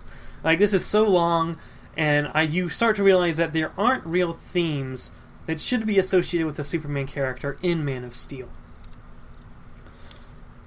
After Man of Steel, and I was slowly beginning to realize that Man of Steel, I didn't really like Man of Steel. I just liked certain parts of it, and even then it was just the idea of behind some of the certain parts of it and not the execution. Particularly I'm thinking of like the role Krypton plays in the movie, like, you know, the whole, like, feels like the first third of the movie is set on Krypton. I like the idea of fleshing out Krypton, and I like the idea of, you know, incorporating Zod into the stuff. You see that in the Cuckoo Universe, although my Cuckoo Universe stuff came out before Man of Steel, so maybe I liked the beginning of Man of Steel because it sort of mirrored the Cuckoo Universe, except I think the Cuckoo Universe does Krypton better. You'll see when Sins of the Father is released, Chapter 1 deals with the destruction of Krypton, and I think that's the best. To sound arrogant, I think my interpretation of the destruction of Krypton is the best interpretation than what any comic writer in Superman's 75-year history has done. But yeah, Man of Steel, like, I liked it at first, didn't like it after, like, the second viewing. Batman v Superman, when it's announced, I'm optimistic, because I liked Man of Steel the first time I saw it. So I'm like, alright, let's tell me some Batman vs. Superman, and then the more that came out of Batman vs. Superman, the more I'm like, oh no. I was excited for the first trailer, but then I saw that more and more influence was coming in from Frank Miller's The Dark Knight Returns. And I know people say Dark Knight Returns is like the second coming of Jesus Christ. I don't really like Dark Knight Returns. And I especially don't like Dark Knight Returns when it's used... I don't like Frank Miller's interpretation of Batman when it's used... That's solely the... How do I word this? You can't make a Batman universe with only using Frank Miller's interpretation of Batman. Frank Miller's interpretation of Batman only works if you know the context of Batman outside of Frank Miller's interpretation.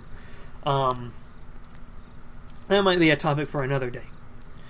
But I don't like how people sort of like fanboy about Frank Miller's Batman, particularly The Dark Knight Returns, because that leads to non-Batman fans to think, oh, I should read The Dark Knight Returns first. No, you shouldn't. You shouldn't read Dark Knight Returns until you've read a lot of Batman and get an understanding for the character, so you can understand the significance of The Dark Knight Returns, and understand why it only works as that one-shot graphic novel, and shouldn't be the basis for the entirety of the Batman character. And then more and more came out. Lex Luthor seemed more like a Riddler dude to me. And then I saw Doomsday in the trailer, like, oh no. And then Wonder Woman comes in. and I watched the movie. I like watching Batman vs Superman better than watching Man of Steel, just because I don't think Batman vs Superman drags on as long as Man of Steel. So, in that sense, it's more enjoyable to me, I guess, but I still don't think it's a good interpretation of the DC universe. The DC universe definitely puts its heroes on a pedestal.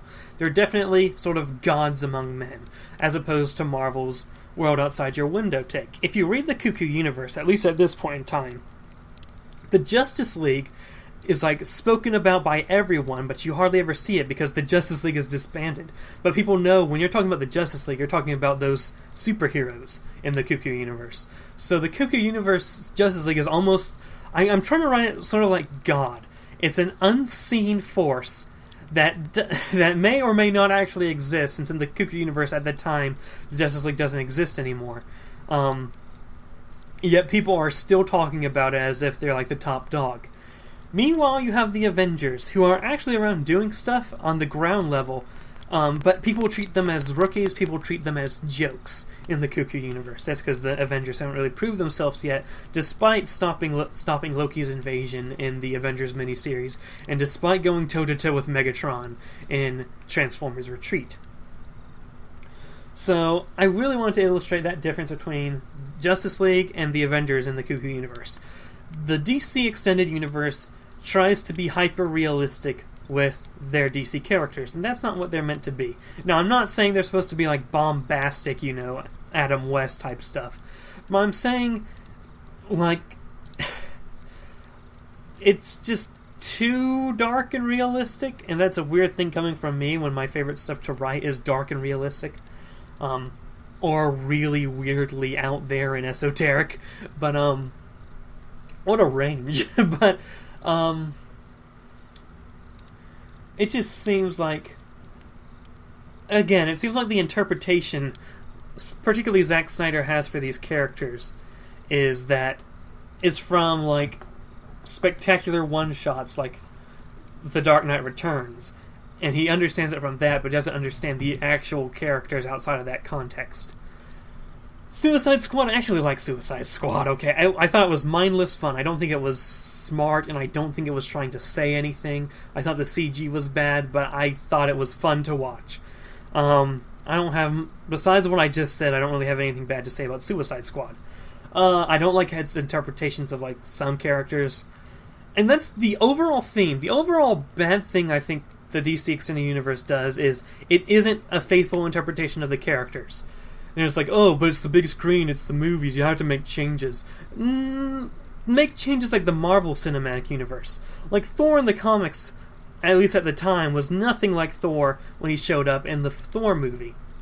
They made tweaks, they made changes, but at the heart, and even at the aesthetic design, pretty much every MCU character is recognizable and similar to their comic character. The reason these comic movies exist is because the comics are popular enough that people know those characters enough that they watch the movies for it. It's not like they like these characters so much so they'll watch a completely different interpretation of the character with a completely different aesthetic design. Aquaman. I hate Aquaman. Everyone's like, yeah, this cool, Jason Momoa Aquaman's cool. As someone who's a really big Aquaman fan, I really don't like Jason Momoa's Aquaman. And I hate it when people make fun of Aquaman. This is just the breakdown of an Aquaman fan right now. But Jeff Johns' Aquaman run should be the gold standard for Aquaman. And recently, Aquaman information for the upcoming Aquaman movie came out, and it says it's sort of based on Aquaman the Trench, which is the beginning of Jeff Johns' Aquaman run. But the Jason Momoa Aquaman is not the Aquaman I know and love.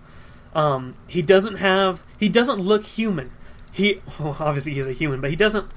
Like, Aquaman is like, has a clean, sharp, his hair's all good. He has blue eyes, and the blue eyes are important. Aquaman can't be anything but a freaking Aryan, blonde-haired, blue-eyed person. And, I talked about in my Matt Tracker video that the physical appearance of a character, their race, shouldn't matter unless it's important to the character. It's important in the context of the Aquaman character, so I don't really like this interpretation of Aquaman and Jason Momoa.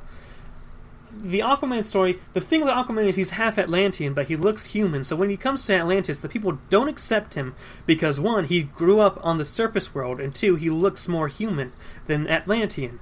And again, just like I mentioned back in the Spider-Man episode of Radix Reflects, how Superman's bridge between two worlds really appeals to me because of my mixed-race heritage and because of my experiences in life.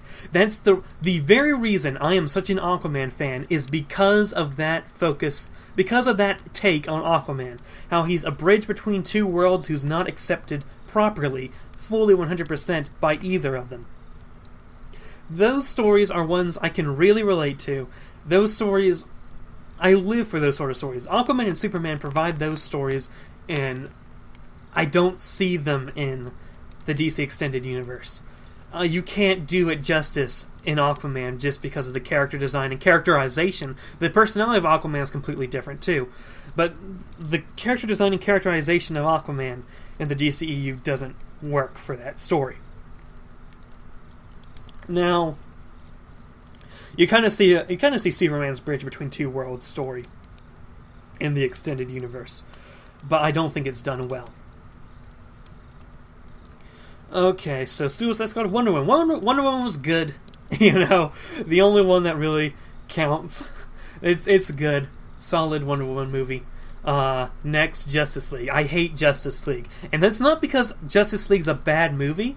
It's because Justice League is a meh movie, and with like any other movie, I can be fine. Like, Suicide Squad was a meh movie, and I find it enjoyable.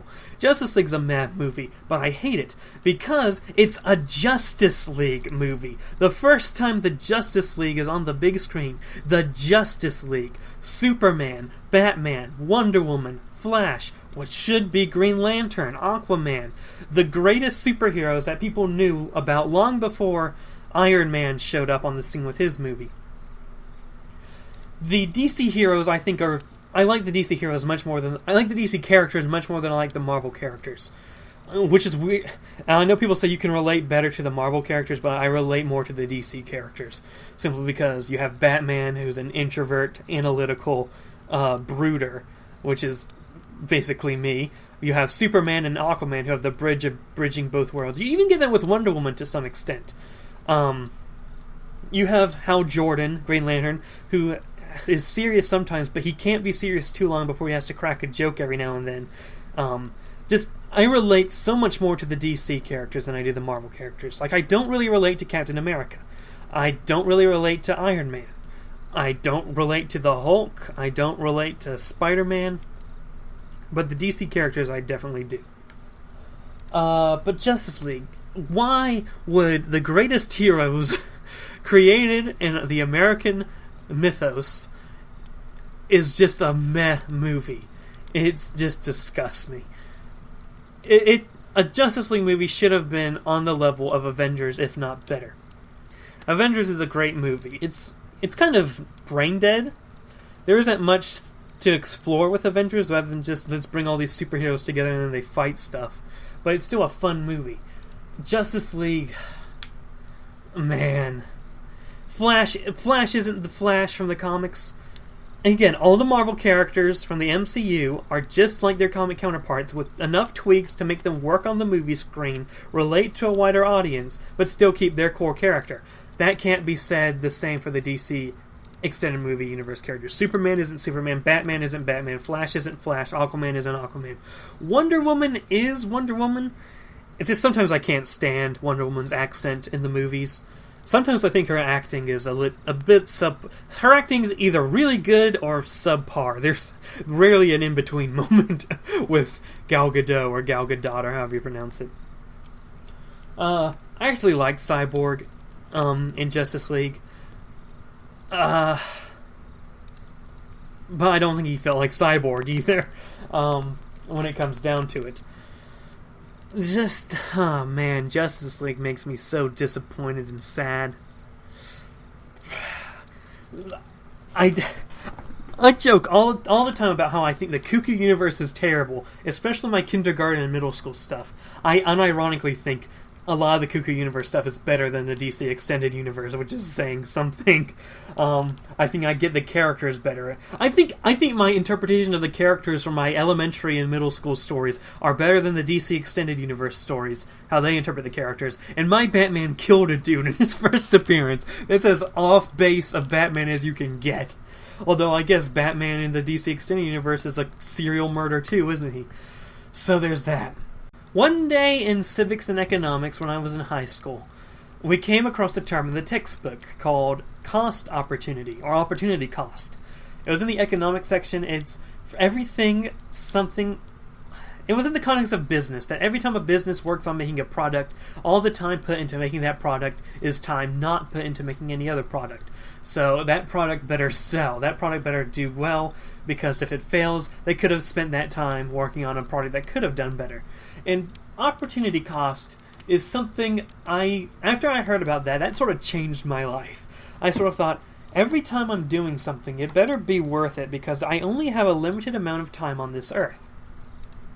So whatever I'm doing, if there's nothing better I could be doing, that's what I have in my mind. Am I doing what needs to be done right now? Am I living my life how I should right now? Is this what I need to do right now? And that doesn't mean I don't have fun. I have to only be studying and work. I understand the value of fun, entertainment, and just chill time. But every time I'm doing something, I think, is there something better I could be doing? And typically the answer is no, because I'm doing what I want to be doing.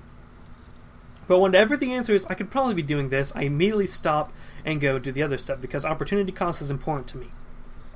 I've never really been much of a gamer, because I think what gaming is ultimately is a simulation of desires evolutionarily ingrained into the human genome that sort of wants us to, be heroes, to fight, to protect, to gather resources, etc. In the modern world, where technology controls everything, we've got a modern business structure, we've perfected agriculture to the point that there's hardly any famines in first world countries, those instincts are no longer required. In fact, they're a hindrance. So ultimately, games exist as a channel to those instincts. Strategy games sort of... Oh, I was going to say strategy game. I was going to give examples of games and what they require. The easiest example is open world games like Skyrim. That's definitely a channel for, traditional masculinity that is sort of shunned upon in today's society. So, we focus those energies and those instincts into games. Now, I've always been more into I've always been more outside of games than inside of games, I guess is how I'll put it. I never really saw the value of wasting my time in a video game. And to me, a video game, the only reason I play video games is if it's a social event where I'm playing with friends. That's why VR Chat is the game that has one of the most hours in it on my Steam. Because VR Chat's talking with people. I see VR Chat as a social interaction rather than a game. That's why I love VR Chat so much. I don't see it necessarily as a waste of time in certain contexts. But, so I either play games in a social context, or if I like the story, because I think there is value in listening to good stories. Or if it's involves a lot of mind work, a lot of mental gymnastics, you might say. This is why I play a lot of strategy games, because it helps me think. And thinking it's the same benefits as chess. You think against an opponent, you think them out, you sort of plan several steps ahead. Strategy games are a good mental exercise. So I really only play strategy games with stories that I want to watch. And again, there's artistic value with stories, and analytical value with stories, or if it's a social event like VR Chat or with my friends. I don't play games for any reason besides that, pretty much. I do like games where you get to craft your own story, like Skyrim and Mount and Blade Warband. But those are very specific. They have to be really, really immersive for me to play one of those games to craft my own story. MMOs aren't really immersive. Characters are static in one position, standing there forever, giving you quests like it's no man's business. You don't really see any encounters on the road besides enemies that you can watch respawn. MMOs, I really don't like that stuff.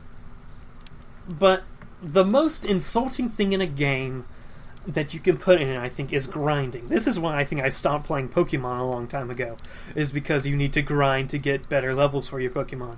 And I can never grind. I don't have the attention span to grind my character or Pokemon to high enough levels. I don't have the time to be doing that.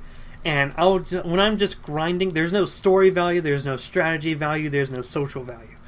That's why I hate grinding in video games. I think it's an insult. I don't understand the people who love grinding. It's just, words cannot express how much I hate grinding in video games. There are so much better things I can do. Like I'd rather be grinding in the sense of reviewing vocabulary for a language I'm learning, because that will have value.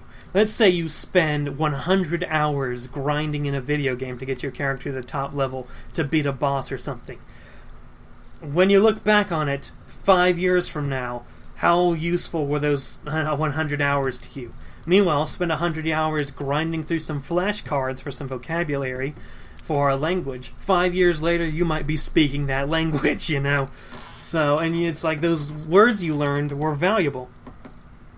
So, I just don't understand the grinding phenomena. People...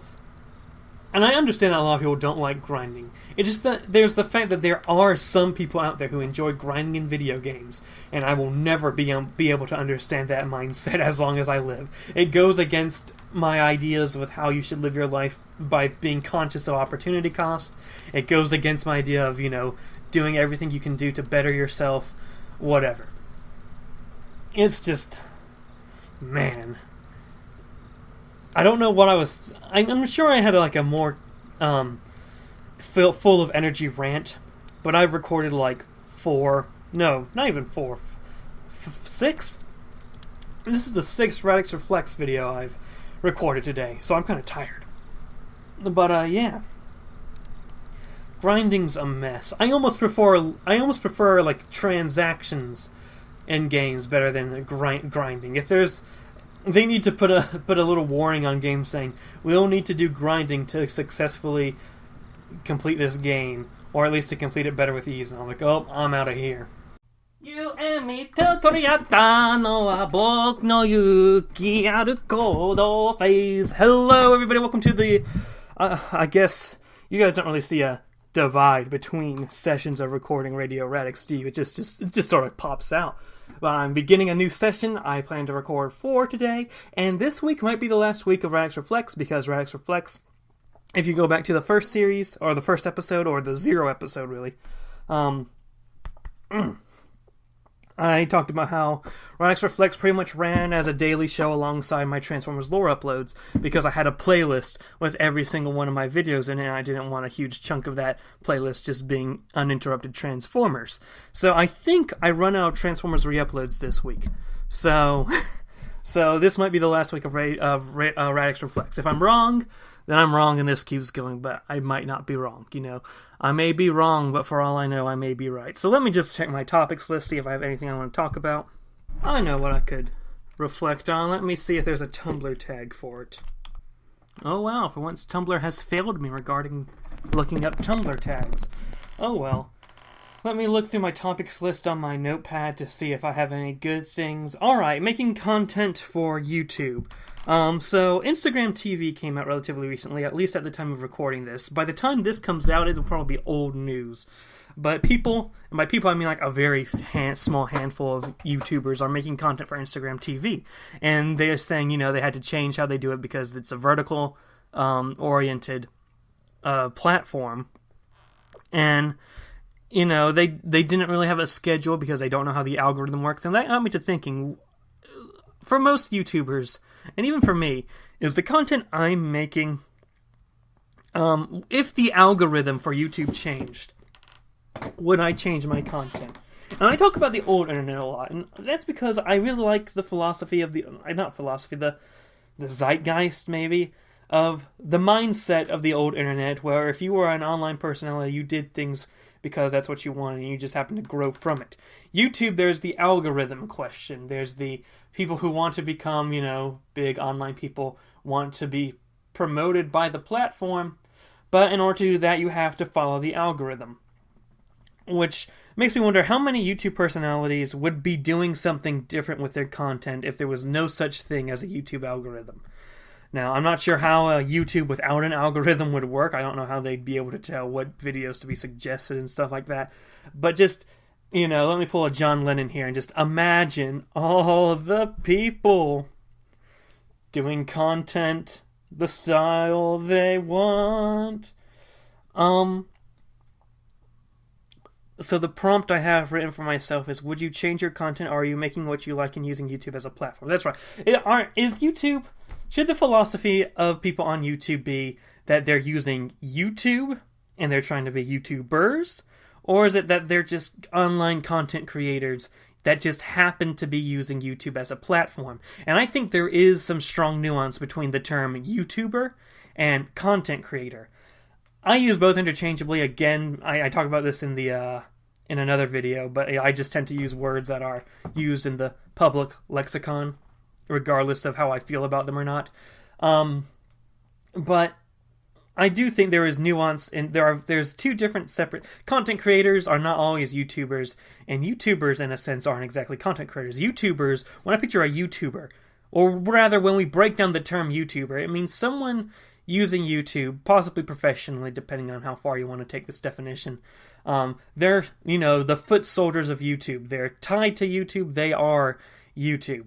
Content creators create content, and I think a content creator shouldn't cater to the YouTube algorithm. I think the philosophy in using YouTube is using it as a platform. Sort of like how people run blogs and use Tumblr, but Tumblr doesn't really have an algorithm that I know of. So a lot of people on Tumblr retain their originality.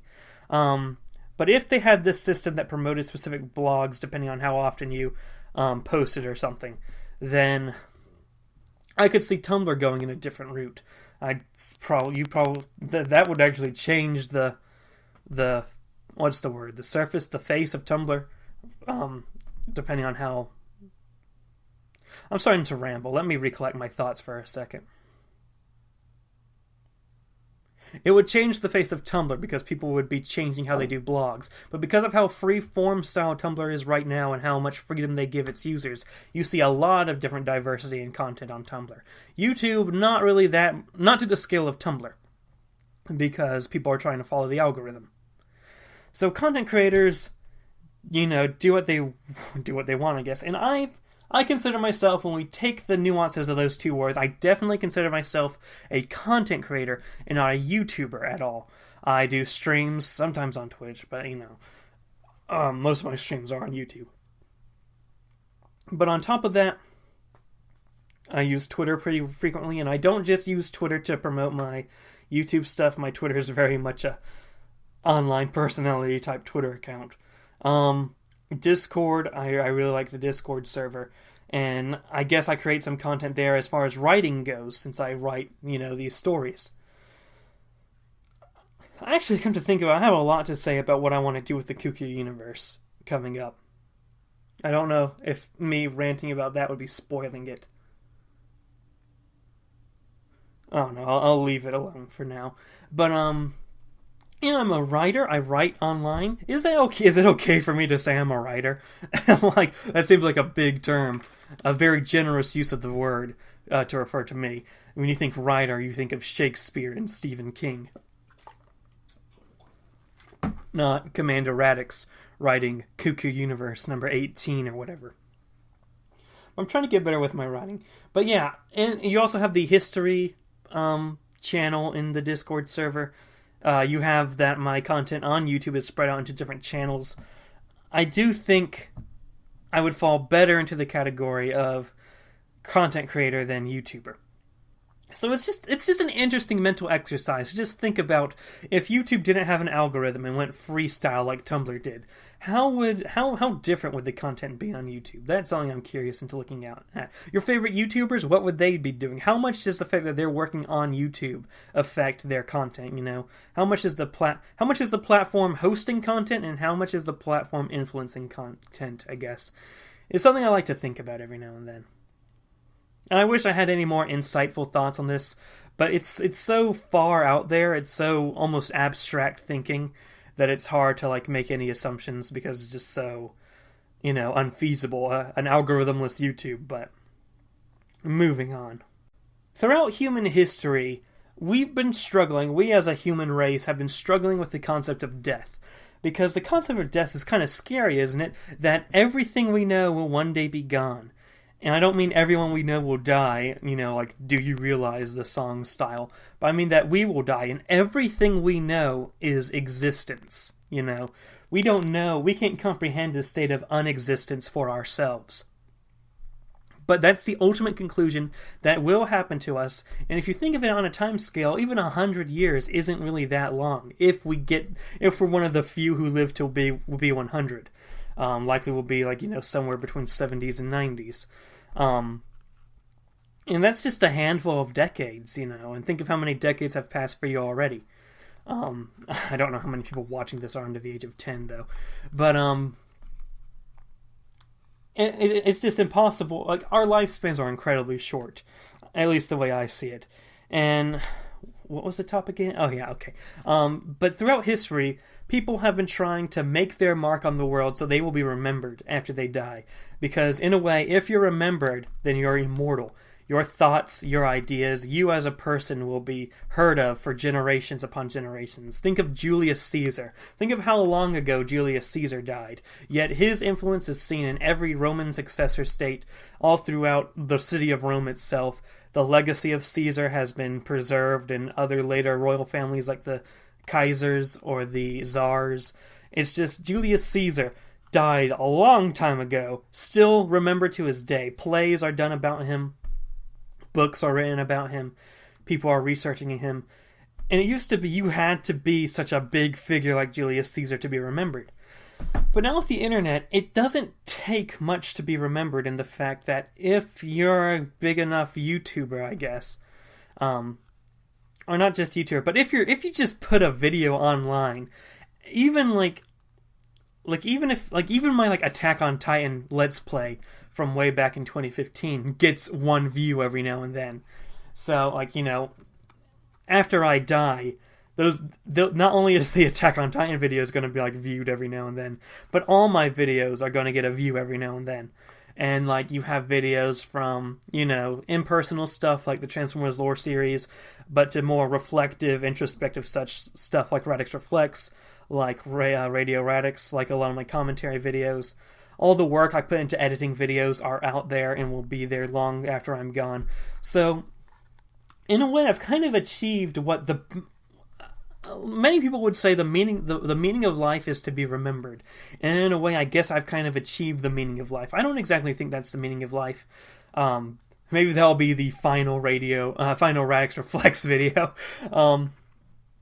But in that regards, I might have completed the meaning of life because, say I die right now, heart attack, boom, dead, boom, roasted. I'm not actually having a heart attack right now, but I'm just having one of those moments. But if I just died in this seat right now, there are over 400 videos with me in them on the internet right now that anybody can just click on and watch. So, as I'm dying and at my funeral, I'm getting about a few views. My voice is echoing in headphones and on speakers, as my body's in a casket.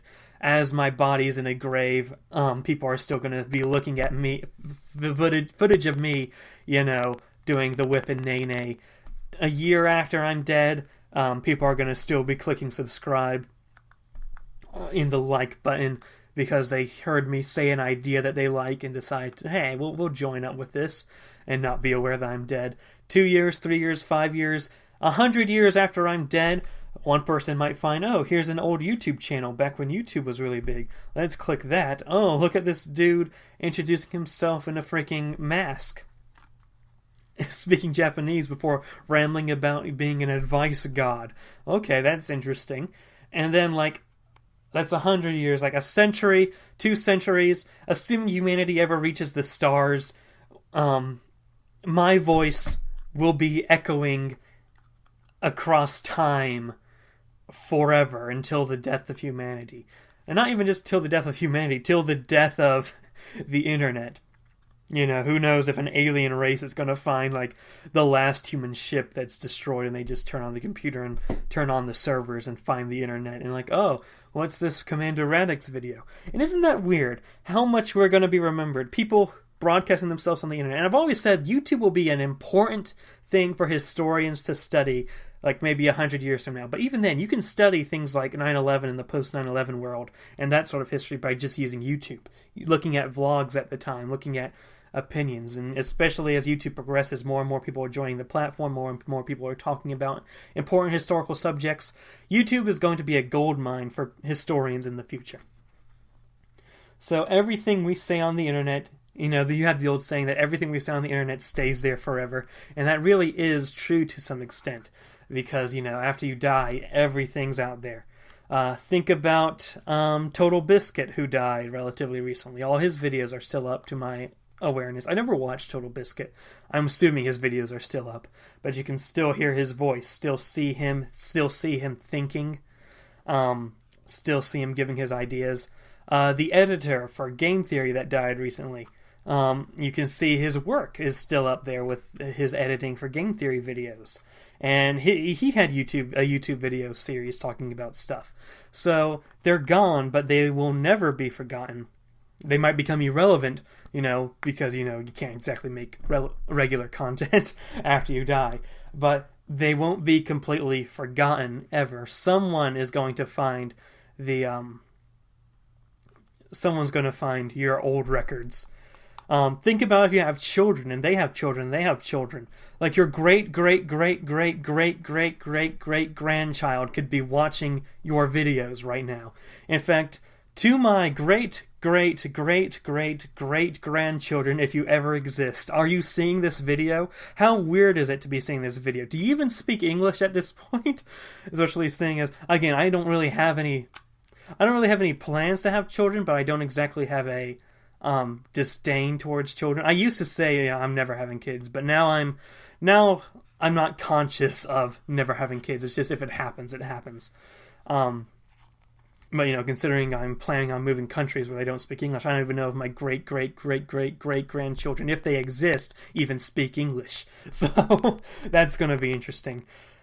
But, yeah, it just blows my mind. I love the internet. I both hate it and love it, and I'm on it all the time. It's just a very weird thing that really impacts how you think about life and society, you know? I have just looked at my little flashcard schedule thing, and I have confirmed that this is the last week of Radix Reflects. I don't know what I'm going to be doing on Commander's Cabin. Radix Reflects. Having a schedule defeats the entire purpose of Commander's Cabin, so actually I'm not really that worried about it. So out of instinct and out of old habits, I keep thinking, oh, I gotta schedule videos for Commander's Cabin, and I'm like, Commander's Cabin isn't that kind of channel, so I don't know why I was so worried about it just then. But yeah, Radix Reflects ends this week. Okay, this is actually the penultimate episode of Radix Reflects. That means next episode is going to be the meaning of life, I guess. Man, I really like Commander's Cabin. I really like the flexibility I have with it. But anyway, back to the topic. I wanted to talk about how the fact that we've lost the meaning of vlog. Vlogging is a word that refers to, well, ultimately comes from a combination of the word video and blog. Video, blog, hence vlog.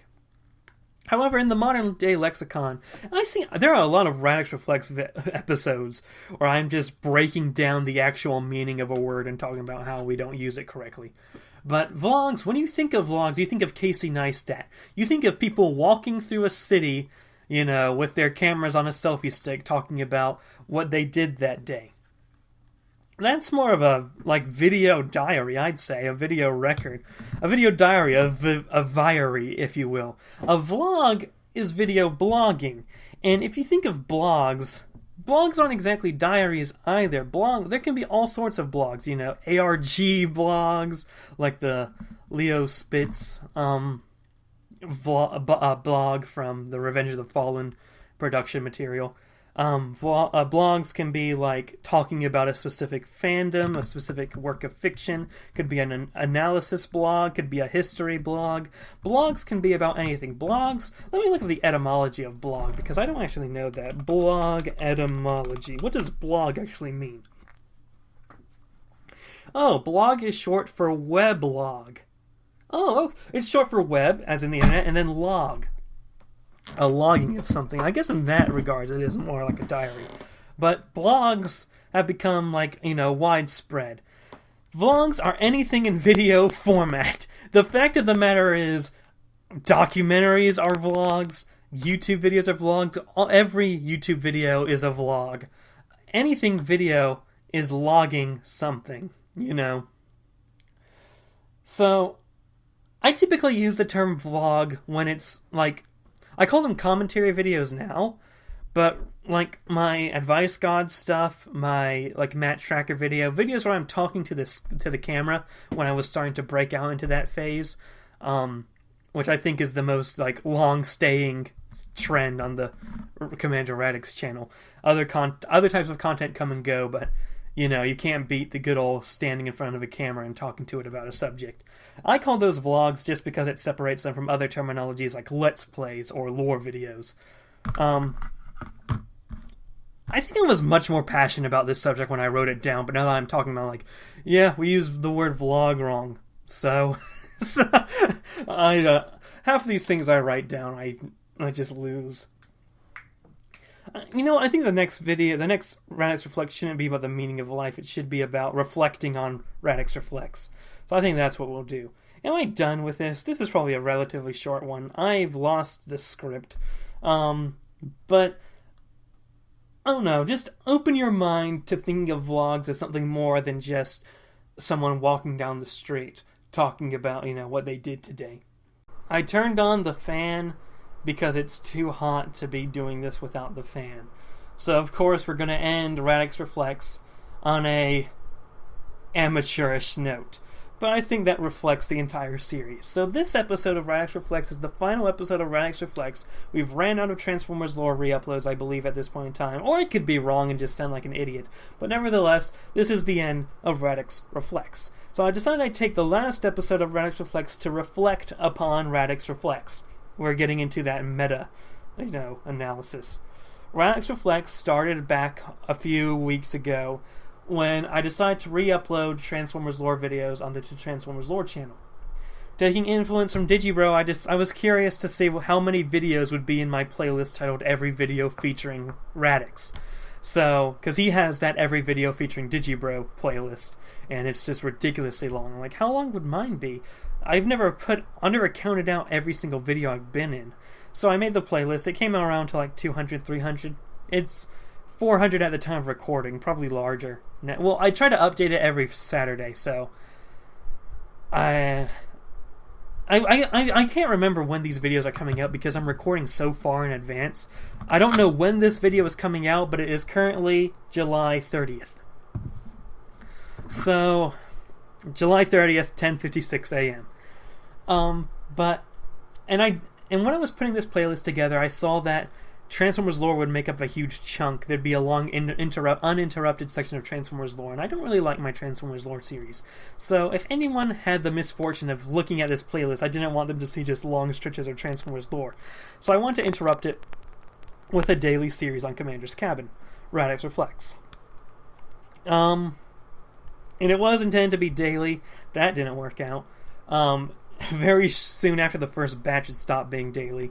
We had to take a few breaks now and then until I finally put together a schedule for all my channels, and then I was able to keep up to date with the schedule. And I hope I can stay kept up to date with the schedule, because if I didn't stay up to date with the schedule after the update, then this video is going to seem weird.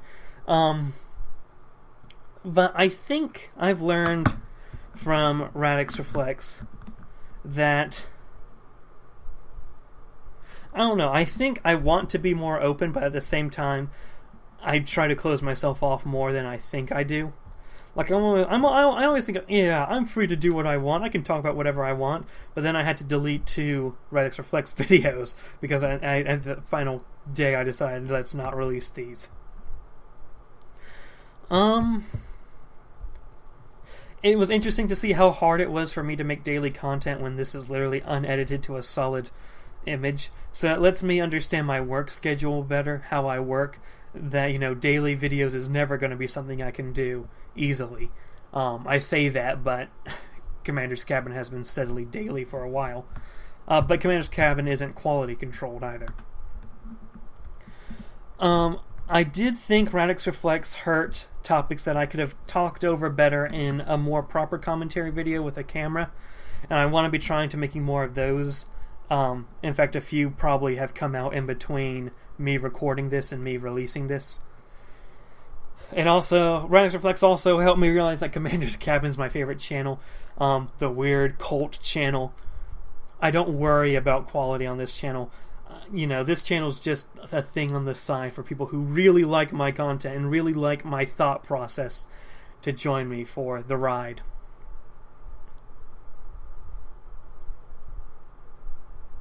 I actually do rewatch some Radix Reflects videos, so I didn't hate this series as much as I thought I was going to. But I think this is the natural conclusion to it. Thank you guys if you watched every single Radix Reflects video. I also realized I'd have a problem with alliteration when 2 things start with Radix, or have Radix in them, because I kept calling Radix Reflects and Radio Radix the other. I got them confused when I'm talking, so that got annoying. But yeah. Is this the end? I think it is. But yeah. I'm tired, I'm thirsty. I didn't really take much drinks in between these last 4 episodes. Thank you guys for joining me on this quest. I'm just glad we finished it, got it out of the way. And yeah. See ya.